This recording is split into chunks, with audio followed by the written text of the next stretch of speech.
Am I unmuted? I think I'm unmuted. I hope I'm unmuted. I don't have the bandwidth today to try and figure things out any more than I already have. P.S. I tried to put music in my startings. Yes. Okay. Thank you, Doug. I tried to put music in my starting soon screen.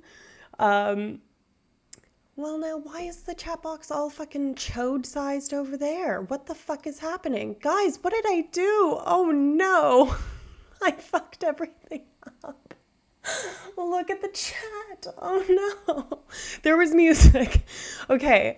So I don't even know which file it is. It just downloaded some royalty-free music.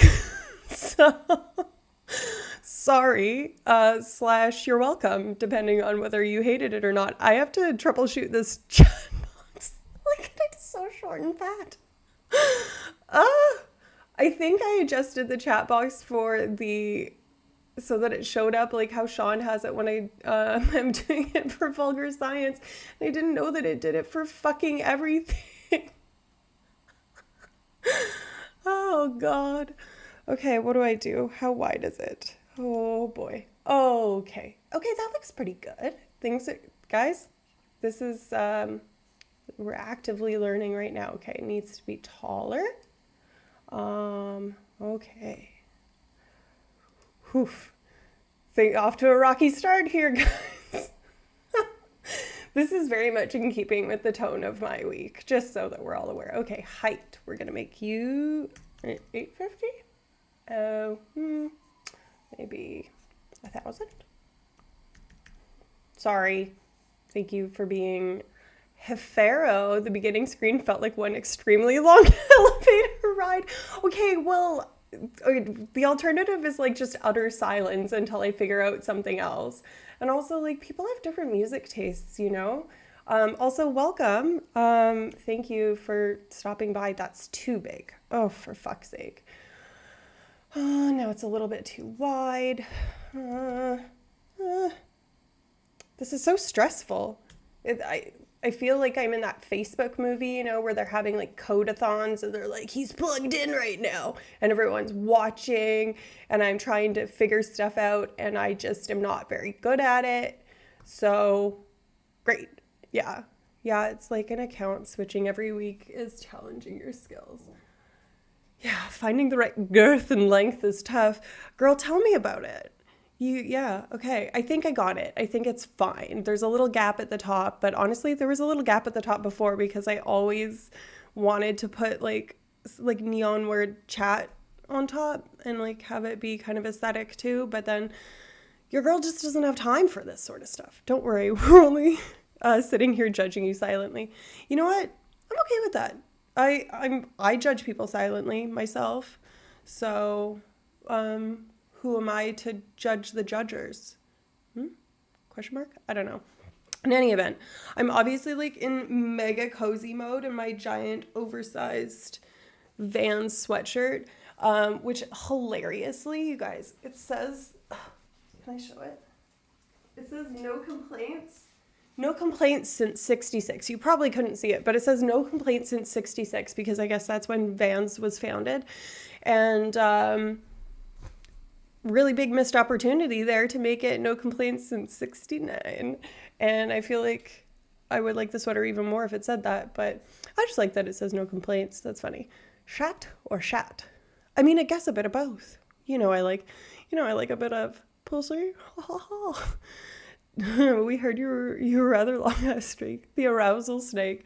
Yeah, well, and the arousal snake came up in our D&D game, didn't it? I feel like we talked about the arousal snake. We had D&D this week as well. So anyways, it's been chaotic this week. I had like tons of stuff to do. It's like the end of semester, so all the students are basically having like multiple meltdowns. So that's fun to manage. I was helping one of our students out with statistics, which is like not my strong suit, but certainly I'm better at it than undergrads are because I have more training in it and more experience. But boy, oh boy, is that just not fun. Yeah, girl, it's eclipse season. We got a new moon. It was Eid, Eid Mubarak if anyone in here is Muslim. Yeah, Ninja Lover 2020. Haven't seen you in a minute. Welcome back. Let me ask you probably the most important question of your life. What's the tingling sensation I get in my butt when I see a well-endowed man? Well, geez. You know, I gotta say that's not the most important question I'll answer in my life. But it's close. You know, maybe second or third. And I'm gonna go with 35 going on 65 here and say, whoa. Yeah. Top 5 at least.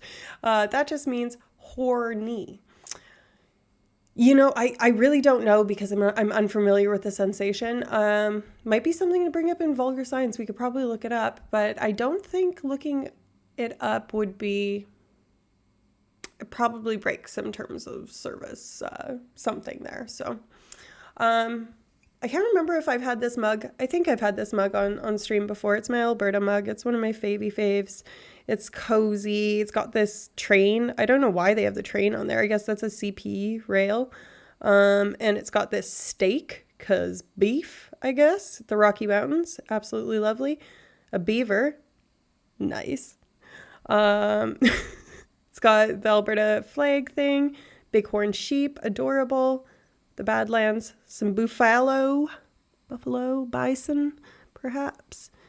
And then oddly, Athabasca Falls really getting like high billing there when arguably there's probably better waterfalls around. I guess maybe not as accessible. Anyways, oh, Risto, I'm behind on chat. First of all, oh, why, hello there, smart person. How are you? I'm fantastic, Risto. Thank you so much for being here. Thanks for trying. You know, you can only speak to sensations that you're familiar with, and I can't say that I have that sensation when I look at that visual stimuli, but I would say that it's probably a Pavlovian paired stimulus based on previously seeing that stimulus and then being stimulated in that area. Stimulation, lots of stimming here. Anyways, thanks for trying. Also, if you need me to step in and mod in Gorilla Grab's absence, I'm here. Honestly, I should just make you a mod. Because Get a Grip is not going to be here. And Risso Rock, thank you so much for gifting these subs. You're fantastic. I appreciate you. I don't know how to, do I know how to do a shout out? I'm going to try. Is it /shout out? Shout out. Haha. This is great. You guys, look, who needs a mod? Me. That's the answer. Because it's going to take me about 80 years to... Why isn't it letting me type? Okay, hold on. You guys, Risto Rock is a relatively new... Jesus Christ, why is it doing this? A relatively new friend of mine who does mental health content and a bit of gaming. And listen, I'm going to do it because I need this accomplishment. I need to show myself that I can do it, and I am going to do it because you deserve it, okay? I think I'm doing it. Am I spelling things right? RISTOROC88. Is that right? Did I do it? You guys, I'm very technologically advanced and extremely skilled, and I'll take my prize now. Gold stars, ribbons, bows, those... laurels that they give like horses when they win races, all of it. I'll take it all. Cause that was great. Anyways, Dougylicious, Get a Grip. What a sweet boy. So he's in California, like enjoying the beach, and this man messages me from the beach and says, hey, I'm at the beach with my family right now, so I won't be able to mod. If anyone is being uppity, just type /ban username to get rid of them. Otherwise, have a good stream. Risto, you're just, oh, my prize. Stop. You're so sweet. You're so sweet. See, and this is why you deserve the extreme amount of effort that it takes me to do a simple shout out. Because you deserve admiration and acknowledgement. And in any event, this is fantastic. Thank you very much. And yeah, Dougylicious, I'm just going to make you a mod at some point. Or, well, you know what's really going to happen is I'm going to make Sean make you a mod. So that's just the way it's going to go. But otherwise, just be nice to me. if you're new, everyone that usually comes is like super nice, so I'm not too worried about that. And also 35 going on 65, haven't seen you in a minute. Welcome back. He was here, right? They were here? Yes, yeah, they were. Okay, cool. Mod Dougylicious. Yeah, well, and you guys have seen Dougylicious in the flesh in my stream last Friday? The Friday before last. And you should definitely check his stream out as well. What are you going to stream about instead of Drag Race now that it's over? If anyone wants their ASMR, here she be. Anyone else have to go to the bathroom now? Haha, I went right before I started streaming, so I don't need to pee. But Grip can't mod a mod. Has to be the creator. Listen, I trust Get a Grip so much that I basically, when I show up for Vulgar Science at Layla and Sean's house, I just log myself in and start eating snacks and talking to Layla and gossiping about work stuff while Sean just does all the work in the background. So even if it is something, yeah. Just Sims on Sundays.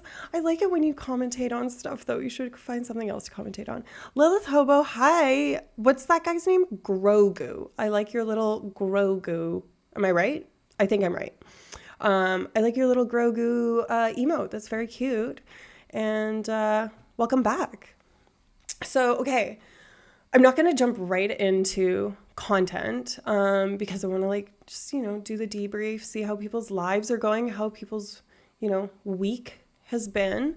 But I am going to be talking about the gut-brain axis, the microbiota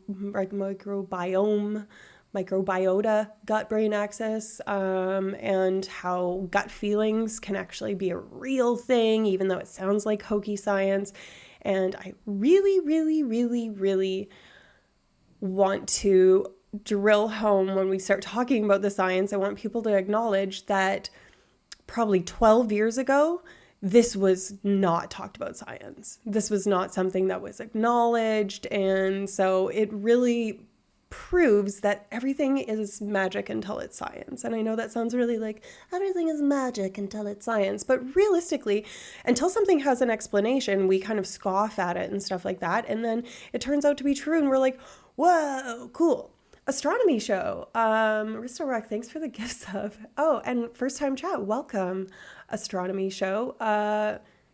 Tell me about the Lyrids meteor shower. That's happening right now. Is it close to its finishing, I think?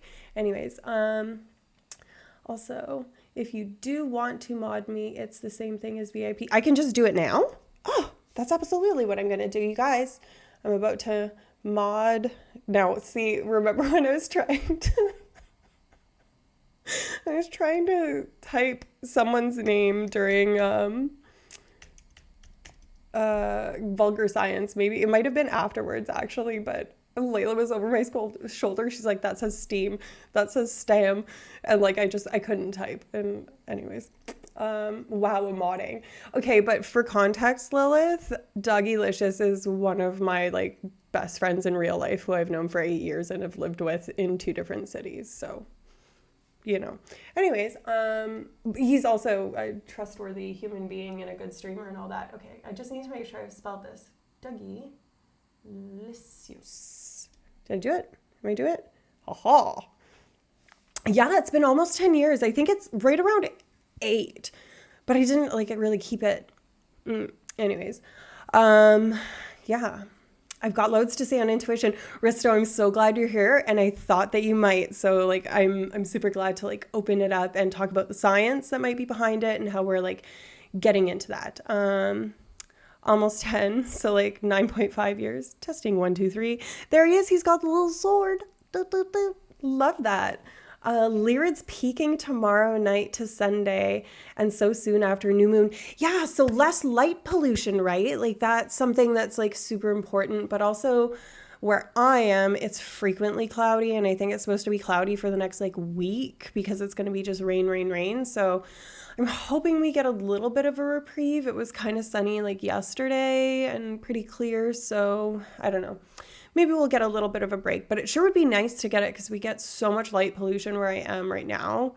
And there's actually a call, this is kind of separate, this month, people are being encouraged to turn off any unnecessary exterior lights for migratory birds because it can be really distracting and unsafe for them. So this is a really high migration month in North America. So if you're feeling feisty and you want to support your birds, turn off your outside lights or any unnecessary lights that might be distracting to them, no matter where you live, if you're in an apartment, anything like that. And help the birds and, turn down the light pollution so I can see the fucking stars, for the love of God. Anyways, one of my strengths is paying attention to my gut. It saved me from more than one bad situation. I love that. In fact, before my car accident, I had a feeling it was a bad decision, but I still went. Then I rolled my truck over 12 times. I didn't know it was 12 times. Like, you've talked about it before on stream, but like, zoinks. That's bad. Anyways, welcome to my life. Rain, rain, rain, and more rain. But listen, where you live is like, that's like a staple. That's what it's known for. I don't know what Montreal's known for. Traffic cones? Fuck. Anyways, this week is International Dark Sky Week. Okay, so is that an astronomy thing or is it just Dark Sky Week? Because like I learned about it from being like part of the Audubon Society and the Cornell Ornithology Lab and like my birding kind of world, because I'm very not well versed in astronomy.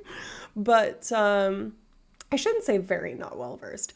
I am well versed enough to be just a little dangerous. So, but my middle name is Danger. So, anyways, so that's wild. Glad you're okay. Yes, Lilith, look at all these little birds.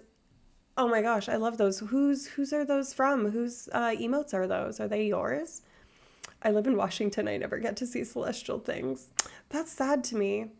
Our intuition is always so strong. Dougie Licious and I actually have like exceptional intuition, especially with each other when we're around each other. It's like more than the sum of its parts, which is something that I'm going to talk about. Your environment can very much affect, of course, the way you think and stuff, but the way that you think and are feeling can impact your gut, and simultaneously the way your gut is feeling can impact the way that you think reciprocally, and that's part of what the science of intuition really is. So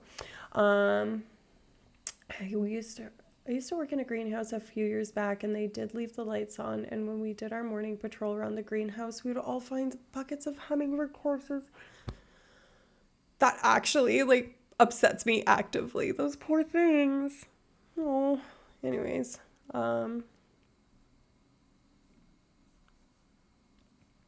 Ooh, we got a link. Okay.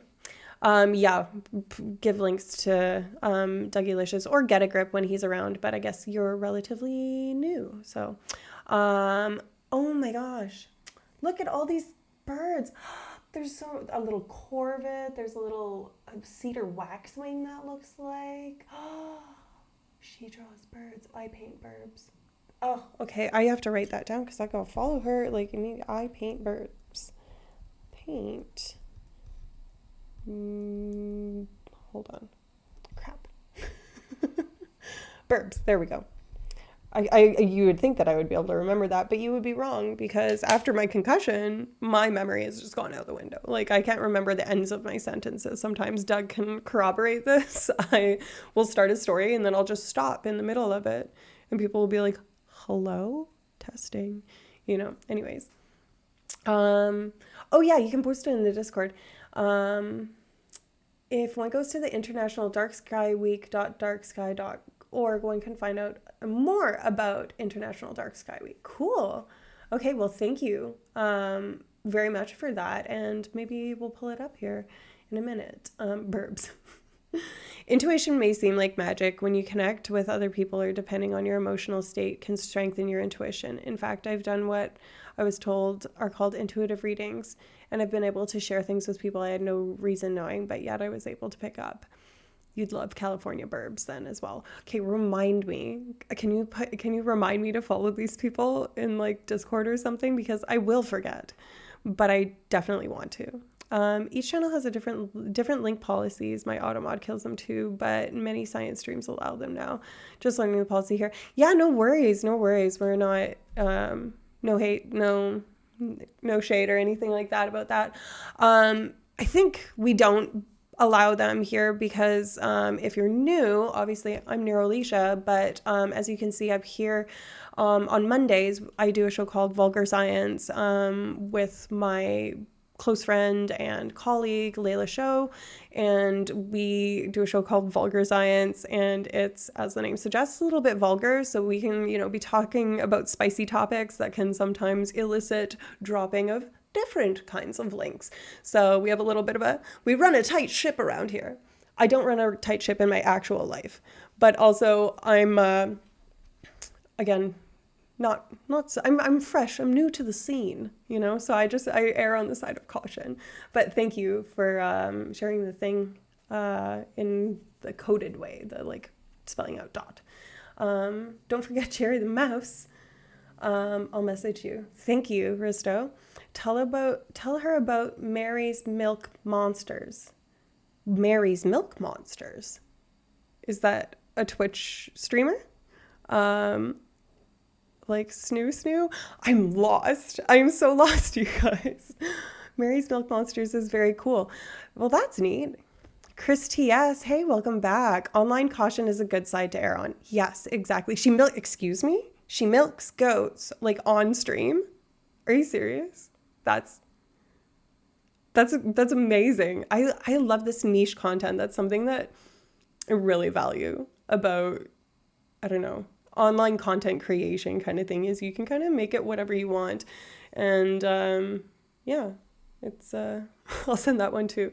I like that you're like performing the secretarial duties, like taking the minutes on my stream. I appreciate you guys so much, so much, for making this a little bit easier on me.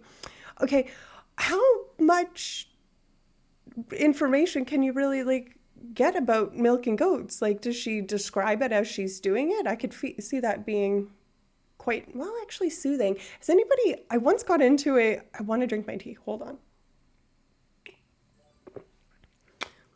Bristow, just fucking with the subs. Thank you. You're so sweet.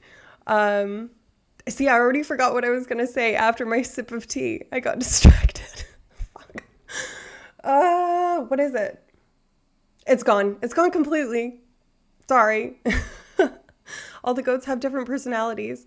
Your double Aquarius is showing with the interest in niche content. Girl, tell me about it. Milking goats. Grazie, Risto. She's live. She's live, has a phone on wrist, feeds and milks several times a day all around the farm.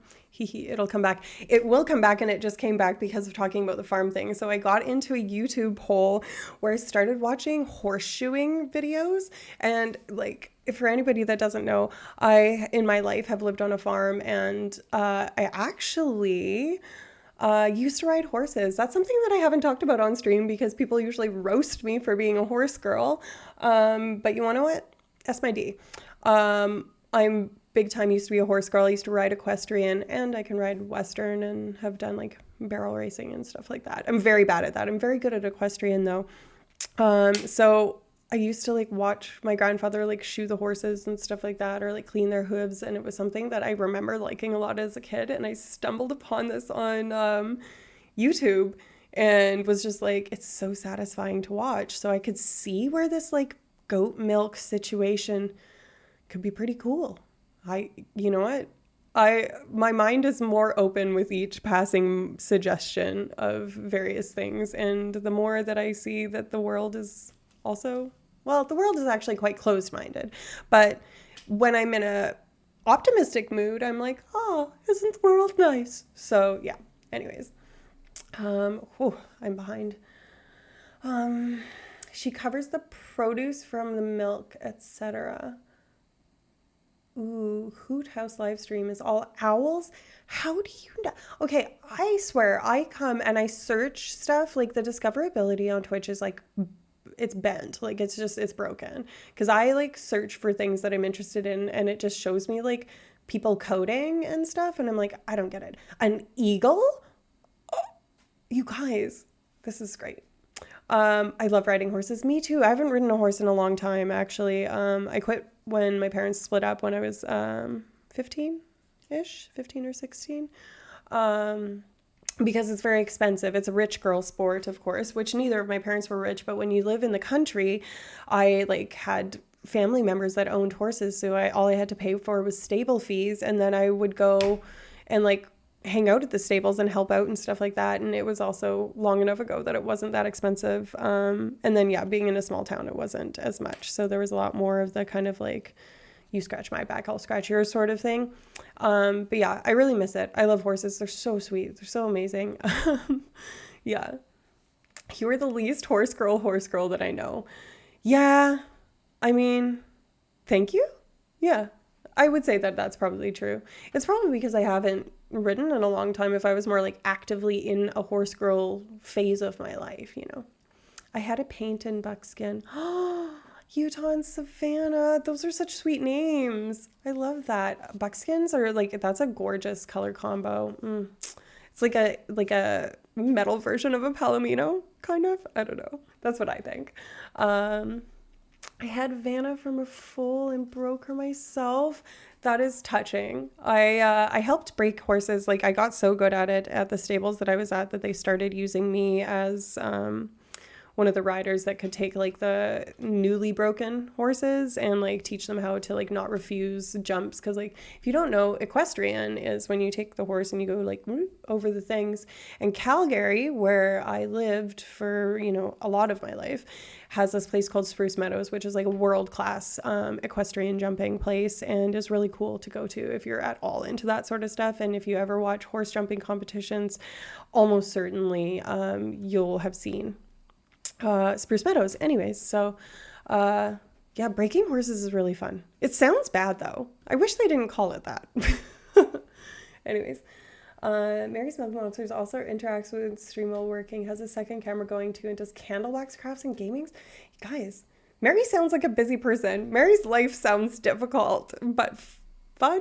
I don't envy Mary's life, but I'm glad that Mary is doing these things. You go, Mary. Do your thing. People are robots too. What? How did we get to people are robots? Valiant is the best person to meet these people. It's how I found them. Yeah, you know what? That's how I found a lot of people that I like. So that's a good point. But frequently, I catch Valiant when I'm like busy doing other stuff. Like I was driving home from D&D the other day and I had him on in the background. So like my short memory is flawed. So if he mentions things and I'm like, ooh, I want to look that up, or ooh, I want to participate, it's usually while I'm like busy. But that's okay. I do catch some of their streams. So there's people who make amazing stuff with crazy talent and don't get noticed. Yeah, T. Another good thing to keep track of are the emotes people use. Every now and then one catches my eye and stimulates me to check it out. Yes. Okay. So, well, this whole thing started because I was like, these bird emotes. Oh my gosh.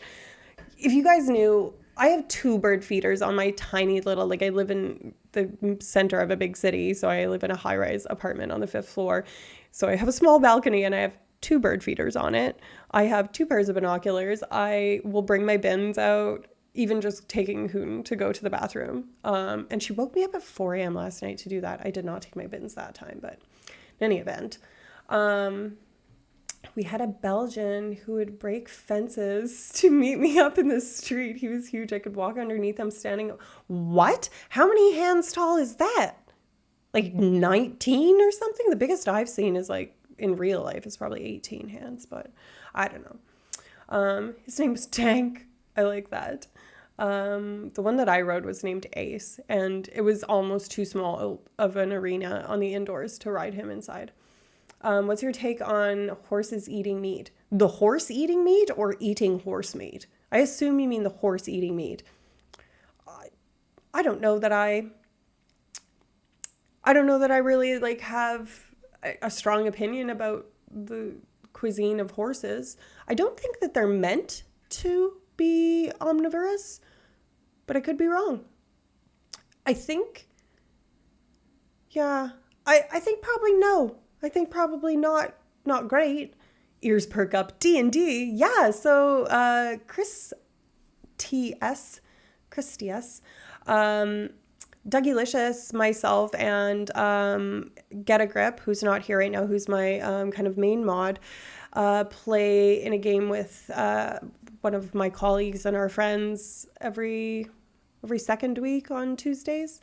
And it started out as just Get a Grip modding me, or not modding, DMing. I'm mixing the things up, DMing me. Join us in following Get a Grip. That's my sweet boy.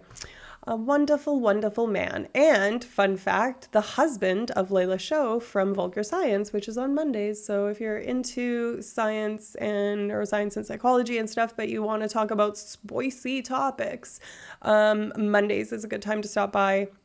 We talked about dreams. We've talked about fetishes. We've talked about why you need to go to therapy and all kinds of things in between there. Last week we talked about communication, and just believe me, it always gets spicy. So yeah, that's a big boy. Look at this little chickadee too. Hi. Oh my gosh. All these bird emotes are just, yeah. She's a D&D nerd. I don't know if I'm a D&D nerd. I'm a pretty big noob, but the D&D movie was so good. I want to go see it again, actually. I want to go see it again. I went by myself. I went on a little self-date to see the D&D movie, to like the fancy movie theaters where you're in like the giant recliners. And boy, oh boy, that was luxe. I absolutely loved that. Hasn't been a D&D nerd since the 70s, buying manual, photocopying it at work for friends. No way. That's cool. That's very cool. Yeah. Can you guess? No one give away what I play. Guess my character, guess my class and race. I wonder if you'll get it. No one that knows. I think there's only like 2 people that know what I play in here. Maybe only one, but, sup brother from the same mother. Oh, hey, Skip. I love your little sweet emojis. You're so cute. Or emote, whatever. I'm going to call it the wrong thing. So just, you may as well get it over now. I would go again if you want to. Ooh, yeah. Little rainy weekend activity. Yes. What's up, protein shake? I love protein shake. I am taking that. I'm going to appropriate, but cite my source that protein shake is hilarious. Elven Cleric. I do not play an Elven Cleric. I am an elf, however. Kenku Archer. but I'm very interested in playing some of the like not OG races they're starting an alt game, like a different game than our main campaign. And I'm thinking about playing something a little fun, one of the newer ones. You strike me as a bard type class. Well. Yeah, Risto knows, Doug knows. No one's got it yet, but yes, definitely an elf. Not a sorceress. I don't know what the prize will be for getting it. I'll give you a thumbs up and a virtual hug. Well. Yeah, no one's gotten it so far. Elf Barbarian, only in the sheets. Just kidding. Muse clues. Oh, Muse, do you know what I play too? I'm sorry, Muse. This disgruntled emoji about it. Muse, I'm sorry. I value you deeply. That's what she said. Yeah, exactly. I'm an elf barbarian in the sheets, and I'm not gonna say in the streets. But barbarian in the sheets, cleric in the streets. I don't know that I'd be. No, I'm not like noble of heart and honorable and stuff like that to be a cleric by a long shot. I have too much chaos. I don't know if you guys could hear that, but that's my dog really enjoying scratching her own ear, going like, Anyways, Rogue in the Streets, TBH, yes. Elven Necro, no. I think you guys are skipping over some very pertinent details about my character as a human being, and knowing that this is my first character and I basically made it myself. Like I made it to be like myself. Anyways, my favorite halfling cook used my kitchen implements as weapons and armor. Oh my gosh, I love that. My group would jump into my defense because my character could cook anything. I love that. Okay, but what if you can't find stuff to cook? Like you have some sort of magic or casting class that can like, make fruit grow or something like that.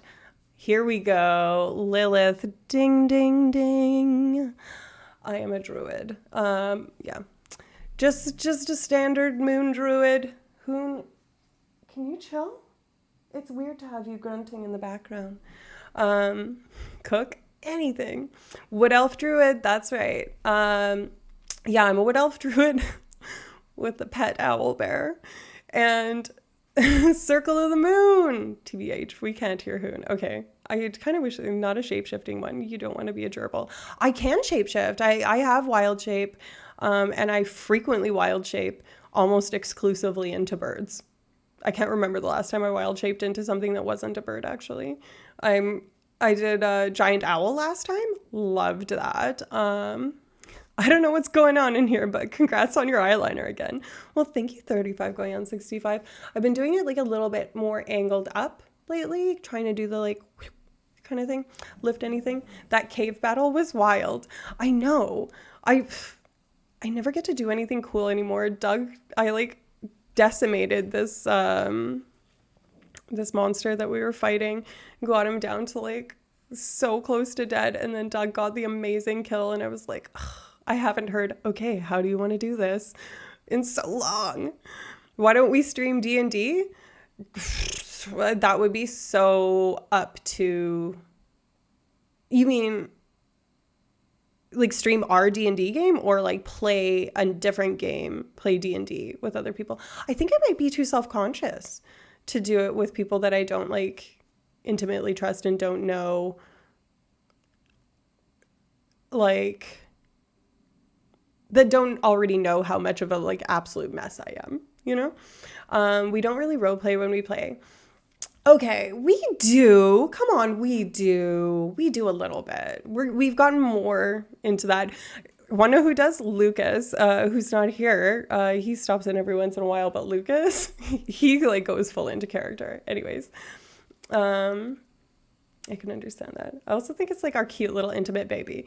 Yeah, it's like kind of like, because it's my first time playing. I've been playing for almost 2 years now, and it's Dougie-Licious' first time playing and Lucas's. It's kind of like a, beginner friendly, like no, peanut gallery, like, oh, that's actually not in the player's handbook kind of bullshit. You know what I mean? And I feel like playing like publicly would engender potentially a little bit of that, depending on, the community that you would have.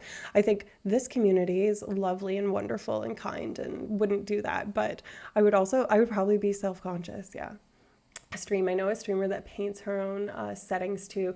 That would be really cool. One of my best friends back home, his name's Rory. He paints minis. I actually showed some stickers of his on here one time. And I should show the mini that he painted, but I broke the little hand off, and I feel really bad because I need to glue it back on, but I don't want to fuck it up. So anyways, talk your friends into streaming with you. Well, I mean, one of them's right here. One of them is Dougie-Licious, so talk him into it. But I also think we could just play like a one shot or something like that on a collaborative, little stream or something. That could be fun. I think that could be fun. We could do that. Inside jokes are real within a click though, LMAO. Gotta have stuff for off stream. Totally get it. We have a very different approach to it. One word, Hero Forge. Yes. Okay, we're talking about this actually, Doug. I was working on my my mini today. So my friend, he paints minis, the one that I was just talking about back home. And he's going to probably paint us some minis if he's got the bandwidth and, all that kind of stuff. But I was doing mine today because Doug's already got his all done and my friend Lucas has already got his all done. And then I went to look at yours again today and I realized that we're wearing half the same stuff. It's actually hilarious, which is goes to the whole intuition and continuity sort of thing. Anyways, we made ours already, yeah. I've never played D&D before, but I've always wanted to. It's so much fun. You would like it so much. We don't know each other super well, but I know you would like it so much. I wish that you could be here and play with us one time. It would be so cool. She's made an Hook Saddle full characters. That's cool. That's cool. I love a good creative homebrew, And I think I know that there's a tendency for a lot of people to get really into the minutia and be min-max type players and that sort of thing. And that's just so not my vibe. I do it to escape the stress of managing these sorts of things and like go into the fantasy world where I can pretend that I'm a fucking bird. And yeah, anyways, maybe just play Scrabble first and ease into it. Honestly, not shocked. Yeah, honestly, I'd play Scrabble on stream if people would find that entertaining. I'm good at Scrabble. I actually have thought about doing the New York Times crossword on stream because I was like, maybe I should try like gaming. And the only game that I really play in the last like 8 years, no, 6 years, is like Sims. And I don't know if I can make that entertaining. But man, it would be cool to play Final Fantasy on here, like the A Realm Reborn, Final Fantasy 14. But yeah, there's chat-friendly games. Yeah, and honestly, I would get worse at the game the more that I chatted. You know what I mean? There would be like an inverse relationship between the two. The correlation would be a negative correlation. The better I am at the game, the less I'm chatting. Because I can't do two things at once. Like I can't even walk and chew gum at the same time, for the love of God. Anyways. My group bought STLs of a bunch of poses of each character, spent weeks painting them after they got printed. Yeah, so honestly, next time that I'm home, I'm probably just going to get my friend to print it and then see if I can use some of his stuff because he plays like Warhammer and that sort of thing. So he's got a whole big hobby room all set up for painting. But like, I don't have the stuff to do it. I would love to do that. I like doing artistic sort of things. Yeah. The only artistic thing that I have is I got a drawing pad, I don't know, like one of the digital drawing pads, so that I can maybe draw my own emotes one day, but I don't know if I'll ever like be confident enough to show my art. I'll be, shy, but whatever. Casty Nook, who's Casty Nook? What are your thoughts on intuition versus deja vu? He's bringing it back to be on topic. We haven't even really started the topic, but anyways, what are my thoughts on it? I think that there are different things. Deja vu is very hard to study. It has a fair amount to do with memory, in terms of at least the activation of what areas of the brain are happening when you're experiencing deja vu. And you can trigger deja vu through a little bit of kind of... you get people to basically think in a certain way. You get them to recall things, but you word it in a certain way. And sometimes that can trigger deja vu, but it's really hard to like activate it. So it's really hard to catch it and measure things while it's happening because it tends to happen like in vivo, we would say, like out in the world. So yeah, Casty is the one who draws her own D&D settings. That's really cool. Thank you. It was the link Lila shared, so I just shouted out. Cool. Okay, thank you for sharing. I appreciate that. So many other tabletop RPGs out there. Study me. It happens to me all the time. I'm 1,000 degrees now that I'm drinking tea, and I have the window shut because otherwise it's too fucking loud. So just hold please. Hold, please. Yeah, I think it's a little bit of like self-reflection, I think is one of the things that like triggers it a little bit. It's a lot of like metacognitive sort of processes, thinking about your own memories, and like ruminating, but not necessarily in a bad way ruminating, just like generating like memory-based thoughts and that sort of thing can trigger that. And also talking about it can trigger it. Which is where the kind of like consciousness aspect of it comes in. When you start to become conscious of paying attention to whether or not you're in a familiar situation that you recognize from a deja vu sort of situation, it can do that. But yeah, it's very hard to study. And to my knowledge, there's not a whole lot of like decent data out there that aren't just like this brain area is related and that brain area is also involved in other things. Anyways. Deja vu triggers smell, flash of color, specific combination of sounds. Exactly. Normally it happens to me when I'm driving or watching documentaries. That's really interesting. How long does it last when you experience deja vu? Like, do you have like just a short... For me, the only times that I get it, it's maybe 5 seconds kind of thing. Is intuition easier to study than deja vu? It really depends how you define intuition. Because... intuition from the kind of like like hippie sort of perspective, includes a lot of like ESP and predictions and that sort of stuff that is a little bit separate from what I would consider intuition, in the more kind of researchable, neuroscientific, and like fact-based sort of intuition, which I would say doesn't take the magic out of it for me. And I know it does for some people, so I hope that's not the case here. But broadly speaking, a gut feeling, what we think in neuroscience or in, body science at least, is that a gut feeling is kind of a subconscious reflection of a whole bunch of things happening at once, and is based in this track that we're going to talk about, the gut-brain axis. But basically, you have a massive, massive catalog of hundreds and hundreds of thousands, millions, billions even, of memories and related things and triggers, like what you were describing, that are related, stimuli that are related to each other, memories, experiences, etc.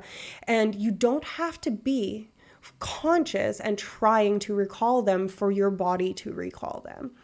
So frequently people will, go, let's say an easy one is you go on a date, and it's like your third date, it had been going good, and then you just kind of like that time, it just gut feeling, it's not there, and it's hard to describe, and you don't really have a justification for it, but it's a no kind of thing. And frequently what the explanation usually ends up being in those cases is that there was an inherent mismatch that maybe came from like the sum of a lot of little different things adding up, and it wasn't like one big deal breaker or tons of red flags. It was just enough little things triggering things subconsciously. And that's where it becomes intuition and not something that we're like, I made a decision based on things on a pros and cons list. It's something that's hard to explain, right? Anyways, where are we? If someone has a bad memory of their childhood, do they not use age regression as a coping mechanism for stress? When you say age regression, you mean like inner child work and that sort of thing, I presume? I'm unfamiliar with age regression as a therapeutic intervention, to be honest. But yeah, can last minutes, your deja vu. That's wild. Here's the other thing that deja vu can be. Here's the other thing. And I guess content warning a little bit. If you've experienced severe, trauma or anything like that in your history, frequently dissociation can manifest in kind of a deja vu sort of way. So a lot of people will explain deja vu as something that's similar to an out-of-body experience, or being very depersonalized, very aware of your body in the space and how familiar it is, but how detached it kind of feels is what a lot of people report, right? And those are very similar symptomatologies to dissociation, depersonalization, and those sorts of things that tend to coincide with having experienced emotional, physical, psychological, etc., different types of abuse, particularly during development and stuff like that. So that's another thing that can be what we call deja vu, right? It really depends how you define it. It's a feeling of familiarity and a little bit of like I don't even know. Maybe we could look it up. I did figure out, I think, how to get my searching screen to work, but mine are generally seconds. Yeah. I used to get crazy deja vu that would last for minutes at a time. So what were you guys' triggers? Like Risto was saying that it can be like, Chris TS was saying it could be smells, flash of color, specific combination of sounds. I'm guessing that it's a Pavlovian stimuli, right? So you hear that stimulus, and that, I hate to use this word casually, but it's a trigger, right? And I mean, I guess you've used deja vu triggers, but I don't mean to use it in like a hashtag triggered kind of way. Not that we should trivialize that, but for me, it's been whole conversations or experiences. Our father was a bit freaky. Everyone in our grandchildren would get a phone call checking in if we were ready around the time of conception. Also called within seconds of their births. Wow. See, and I think that that's a little bit of intuition, right? My phone is reminding me to stream. Done. Checked that box, no problem. I always thought it was your brain resetting quickly. Well, your brain doesn't really do that. There really is no reset on your brain. The only kind of time that sort of stuff will maybe happen is sometimes in migraines. There will be like a pattern of activation, like hyperactivation, followed by a pattern of lack of activation, and it kind of like goes across your thing like a loading screen and leaves like no signal in its wake. But your brain is never off. There's something called the default mode network that even in when you're doing nothing, your brain's not doing nothing, because your brain has to tell you when to breathe and, all of those sorts of things. The other time that it kind of maybe pseudo resets is in epilepsy, which is when it would kind of like short circuit and there's excess of activity. And then after that, there tends to be a kind of recovery period or a refractory period where it's less likely to go off. Anyways, well, this makes sense. I'm glad that it makes sense. Yeah, more Pavlovian. And okay, when I say Pavlovian and when I give these, scientific explanations for things, especially when I'm talking to my friends that are more spiritual, it's a fine line to walk, right? Because like a lot of scientific people are like, oh, I thought she was a scientist. Now she's talking about like intuition and astrology and stuff like that. And that they think it delegitimizes me, which is fucking fine. Like whatever, go eat your toast. But on the other hand, I don't want to take the magic or the feeling of authenticity or the like kind of lived feeling that people have when they're experiencing these sort of like spiritual, unexplainable, supernatural sort of things that are now getting their scientific explanation, like to just boil it down and be like, oh, well, that's not intuition, that's just a Pavlovian response. Like, I really don't want you guys to mistake me as trivializing these sorts of things, because they can be quite profound, and profundity is not mutually exclusive with scientific rigor, in my opinion. I think that everything is magic till it's science, and then it's still magic because science is fucking cool. And I know that I'm being kind of a dork right now, but that's just me. Anyways, I would have no triggers at all. Just that out of body but awareness sensation. Normally it's signs, sounds, smells, or even people. Brain's always working. Yeah, she don't rest. The aura before seizures too can trigger things for some. Yeah, so this is where a lot of the research does come from. But keep in mind, when we have research from non-neurotypical people, and I use that term very loosely because I don't think that there's such thing as normal or normative or neurotypical. I think everybody's just on a different spectrum of things. But that's a whole philosophical debate that we don't need to get into unless you all want to. But yeah, the aura before seizures and the aura before migraines are similar in their pattern of activity, but of course, have different kind of byproducts at the end of it. And a lot of that is associated with a kind of malfunction. I don't want to say malfunction because that makes it sound bad, which epilepsy can be bad, but it's not necessarily bad. I don't want to stigmatize that. But it tends to be a difference in functioning of a neurotransmitter called GABA. And what GABA is basically the brakes in your brain. It's an inhibitory neurotransmitter. So basically there's all of these other transmitters that we've heard of, like dopamine and, serotonin and all those kind of more famous ones. But we actually refer to those as neuromodulators because they're present in lots of different parts of the brain and tend to be like more like dials for like volume and tone and stuff like that, to use like an analogy like music, than something that's more like an on-off switch. What's closer to an on-off switch or closer to an intensity kind of activator or whatever is this neurotransmitter GABA is like an off switch or a dimmer switch, and it's kind of partner that's excitatory called glutamate. But they do think that epilepsy can be related to an excess or a deficit of GABA receptors in certain parts of the brain, depending on what type of epilepsy it is. So there's a whole bunch of different subtypes of epilepsy, and I could get into that probably on its own episode or stream or whatever you want to call it. because it's a pretty big topic and honestly something that I'm not exceptionally well versed in. So I would have to research it. But yeah, eat it, toast eaters. You know, sometimes I say things and they come out of my mouth and I'm like, that was weird. And I just let it happen. It impacts my psyche. If it impacts my psyche, it's always profound. Yeah. And now I want some cinnamon and sugar toast. Oof. I love toast. I can't keep bread in the house because then I will only eat bread until the bread's gone. Like I'll be like, breakfast. You can totally have bread for breakfast. And I'll be like, a little snack, just some bread and butter or some bread and peanut butter and honey or, whatever. And I'll have a little snack.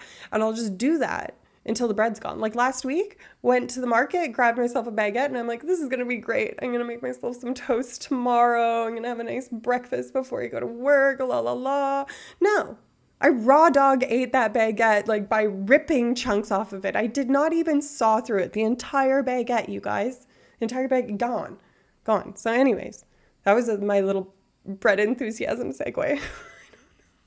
Ooh, look at this little cell thing. I can't tell what it is.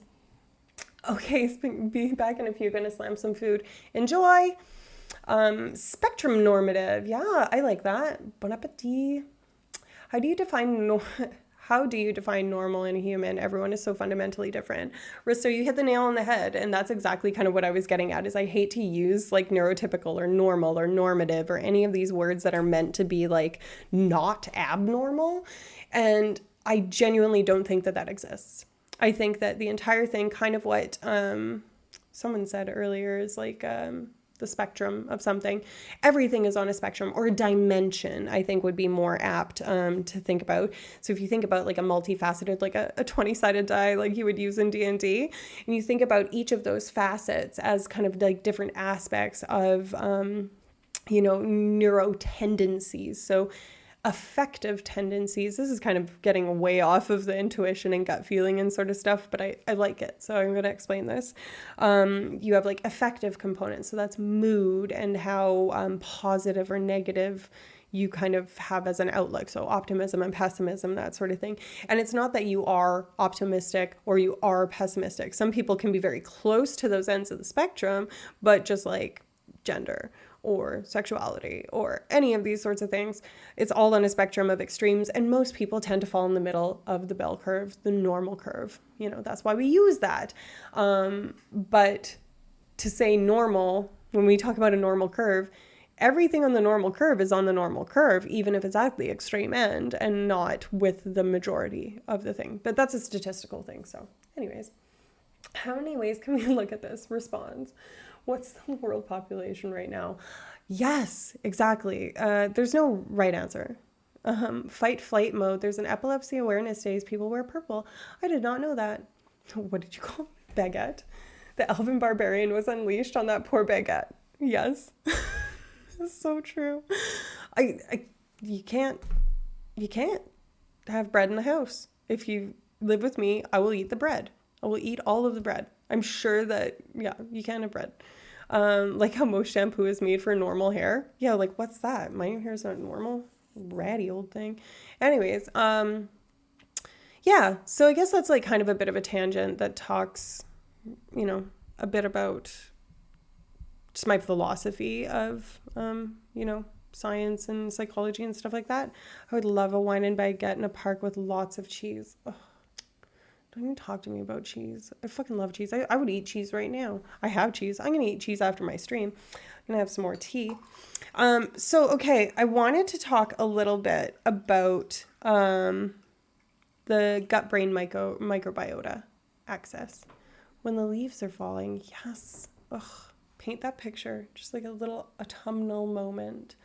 Yeah, because you can't have it be too hot. You'll melt the cheese. The cheese will sweat. Don't like that. Actually, this time of year is borderline ideal for that sort of stuff. So in any event, so the gut-brain axis is, as the name suggests, a kind of pathway from your brain to your gut. And by gut, I don't just mean your stomach. I mean the entirety of your digestive tract. And I think up to and including even your esophagus in some cases, depending on how you define it. But the way that it's organized is such that, well, we know it's all one big long tube, but it's also innervated with a whole bunch of, I think, endothelial cells is how you pronounce it. And it's referred to as your enteric nervous system, or your second brain, some people call it. It's like a very hot area of study right now. And the entire like tube that we're talking about that goes from your head to your butthole, they refer to that kind of like inner space in there as the lumen, which is kind of sounds really nice for something that's probably not very nice. Are you a fan of grilled cheese sandwiches? Yes. I love bread. I love cheese. Put them together, make them warm and melty. If anyone dislikes grilled cheese sandwiches, I mean, sure, if you're lactose intolerant, like whatever, but they probably still like them. Like everyone likes grilled cheese. Grilled cheese is just perfect. It's a great food. I want one right now. That made me crave one actively. There's lactose-free cheese. Yeah, but like, I guess. Yeah, I guess. What if people are vegan? Vegan cheese? That's a no for me. Humans really are just food tubes. I really like that little worm guy. Anyway, so your gut brain axis is way more active and important in just, I don't know, your whole existence and your mood and your well-being than we ever thought before, maybe like 15 years ago. And this has really exploded basically since like 2015, so maybe in the last 8 years. The focus on this area of research has just gone batshit, basically. It's like gone like probably, I don't even know what the right word is. That's like, it's probably increased tenfold. People who hate grilled cheese are probably in the cluster B. We need to have the mayo versus butter debate. Oof. I think they both have their place. They both have their place. When it comes to grilled cheese, I am everyone. There's vegan cheese called cheese. I kind of like that. Cheese. Sham cheese. That sounds, yeah, that's what that sounds like to me. Sham cheese. Cheese is something that can impact your microbiome, which is basically your microbiome is the kind of like little habitat that is in your digestive tract, where the microbiota live. Microbiota being the little, basically tiny animals, so little tiny bacteria that live inside you.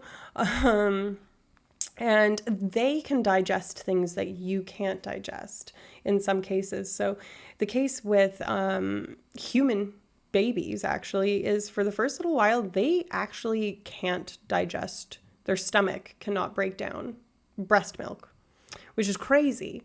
But the microbiota that they have in their intestines can.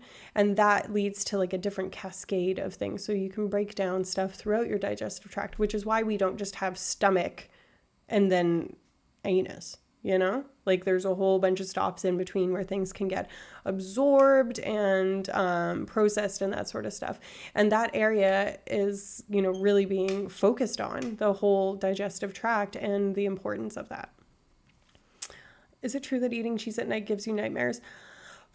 We talked a little bit about like diet and stuff like that in the dreams episode of Vulgar Science. And to my knowledge, there's no actual link between the content of the food itself. It's more about the fact that that food will disrupt what wave of sleep that you get into and like the depth of sleep that you have. So you're just probably more likely to experience indigestion and, you know, whatever, or to sleep, you know, differently if you have something that's very rich in fat and other things like cheese. So, but it would also happen with lots of other things, you know. It's not unique to cheese, but I could look into it more. I don't know that that's like a completely fulfilling answer. So the intestinal flora fauna is essential. Steinos. So people who get frequent colonics risk losing essential gut bacteria. Do not do a colonics unless you are medically advised to. That is horrific. Don't put stuff into holes. Like things, okay. Let's rewind. you shouldn't be putting things in places that they weren't designed to go in for the most part. And we're not kink shaming anybody, but stuff shouldn't go up your vag and stuff shouldn't go up your butt. There's bad news. Particularly going your entire digestive tract, like that's bad news.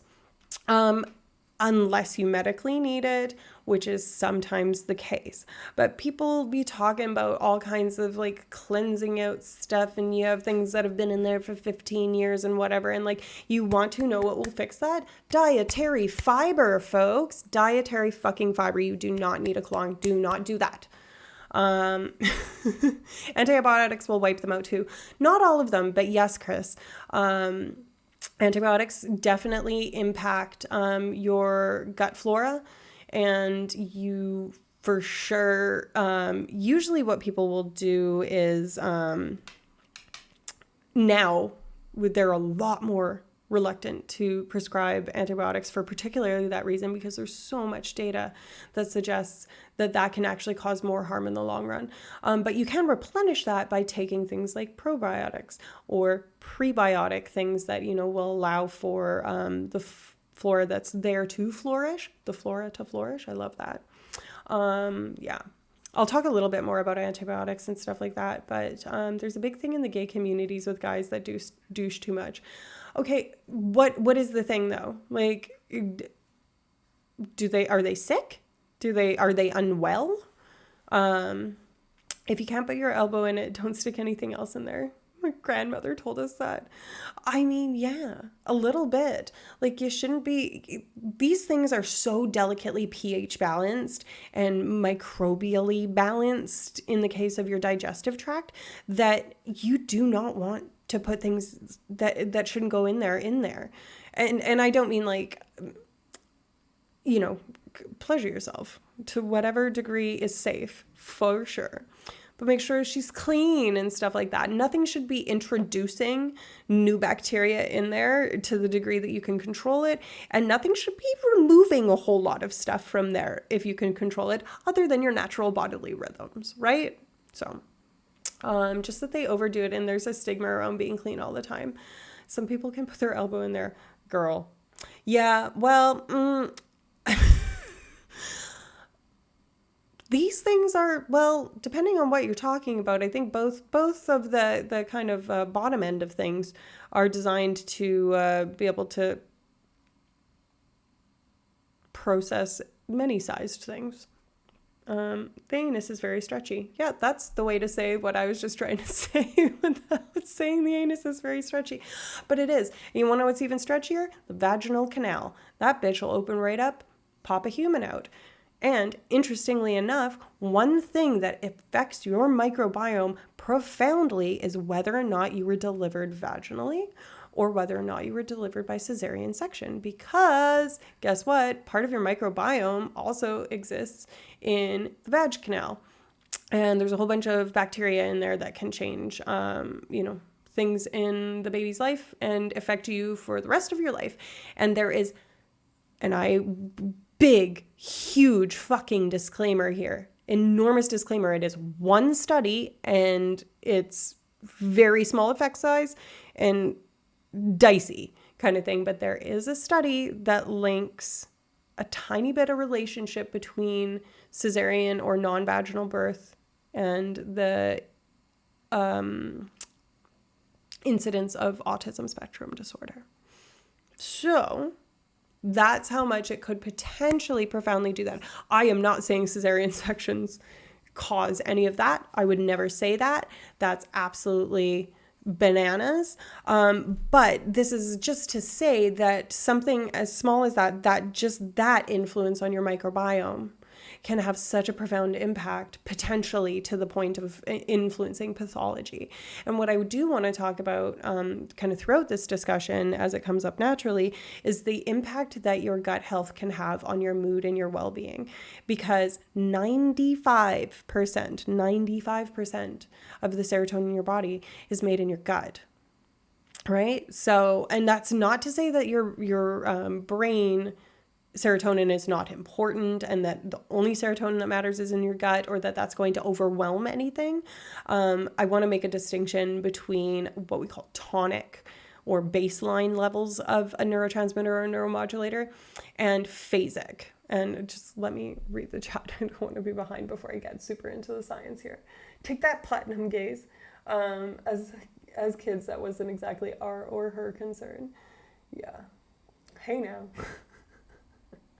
Yes. Okay.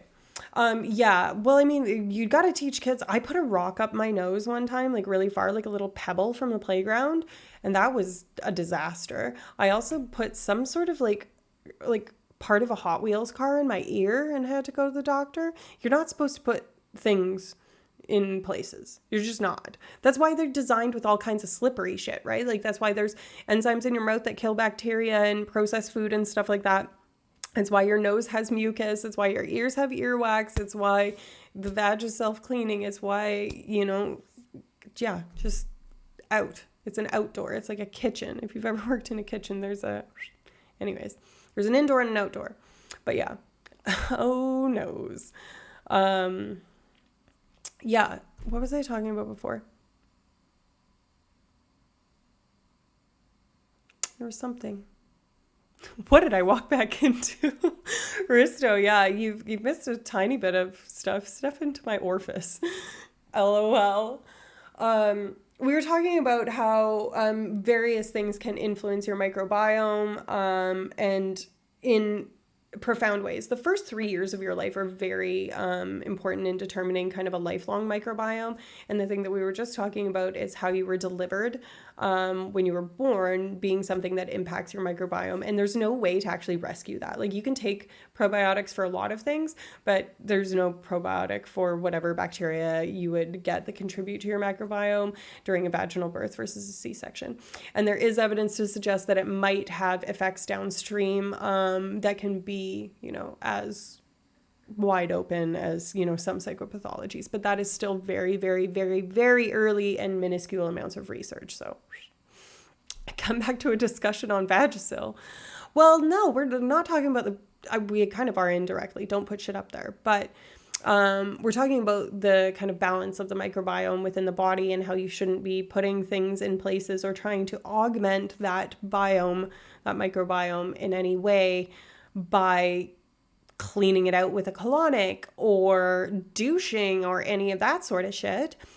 And even doing a probiotic program is something that you should talk to a medical doctor about, because like even just being like, oh, I'm gonna be like into kombucha and sauerkraut and kimchi and stuff like that can cause severe gastrointestinal distress that is more distressing than the benefits that you would be getting from those things. So this stuff should be introduced gradually. It should be introduced under the, supervision of a doctor. Keep in mind that these things can interact with medications, particularly if you're on any sort of antibiotic medication, which we've already talked about. Antibiotics can impact your microbiome. They should. That's kind of their point, is to impact your microbiome. From negative bacteria, right? But the vast majority of the bacteria in your body is good. There's 6 pounds of it. So that's your 6 pound passengers, trillions of them. Why you should allow your child to eat dirt. You should not allow your child to eat dirt, because prion diseases and stuff like that.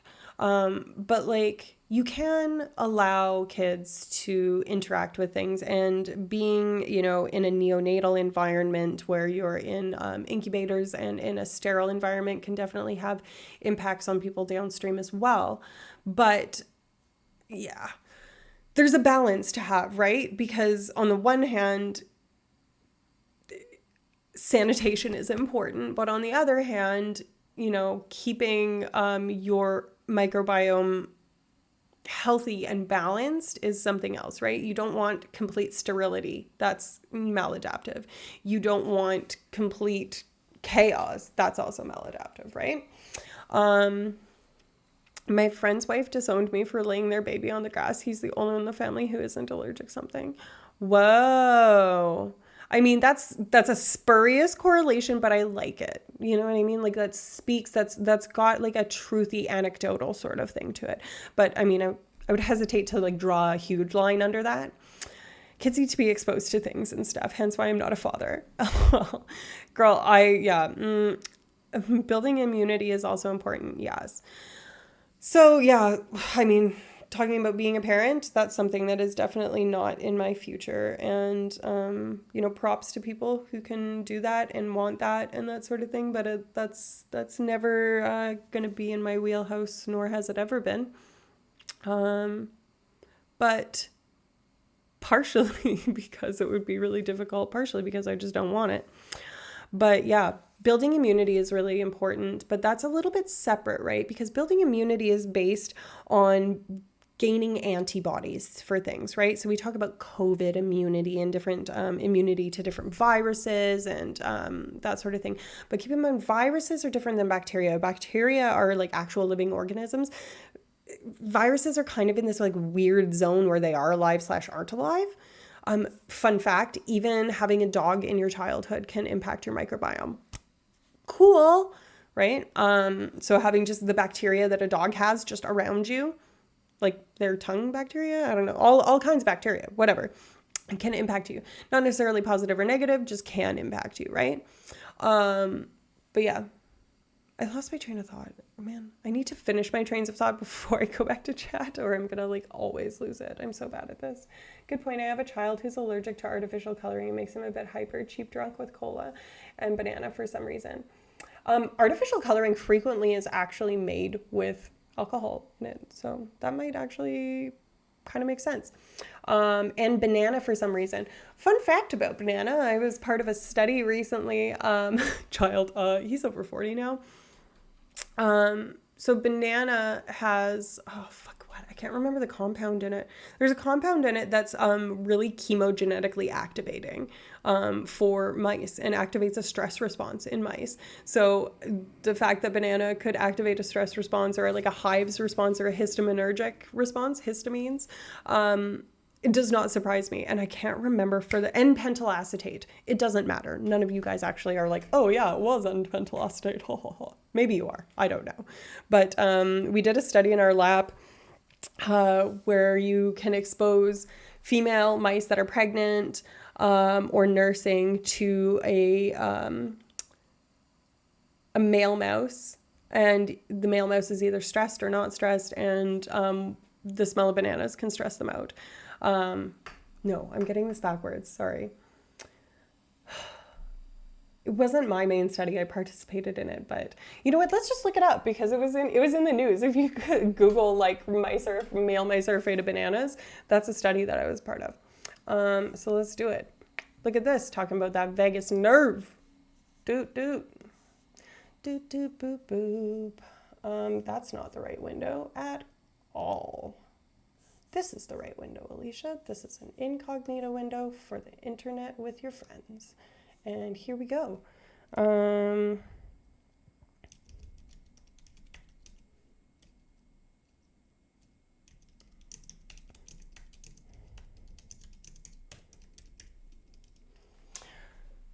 Whoa. See, now this thing is... Bleh. This is why I made the short, fat thing. Oop. What did I do? Oh, there we go. Yeah, and pentylacetate. There we go. His was 2 hours max sleep over a 3-day period. Anecdote. His aunt didn't believe us, gave him a banana, spent 3 days begging us to pick him up. To this day, he trolls her by visiting while eating a banana. Hilarious. So this study here about male mice being afraid of bananas came out of my lab. Jeff Mogul here, this guy, is my boss. So female mice that are pregnant or nursing will signal to male mice to basically fuck off because they're not sexually receptive, kind of thing is what we think. And that stresses the male mice out. And they did a mass spectrometry on the urinary volatiles that they thought might be responsible for this response and found out that it was likely N-pentylacetate that was doing it. And it turns out that N-pentylacetate is the ingredient that they use in artificial banana flavoring and artificial strawberry flavoring and is like common across those things. Which is kind of hilarious, right? Because you can be like, yeah, so my banana's bigger than your banana and that sort of stuff.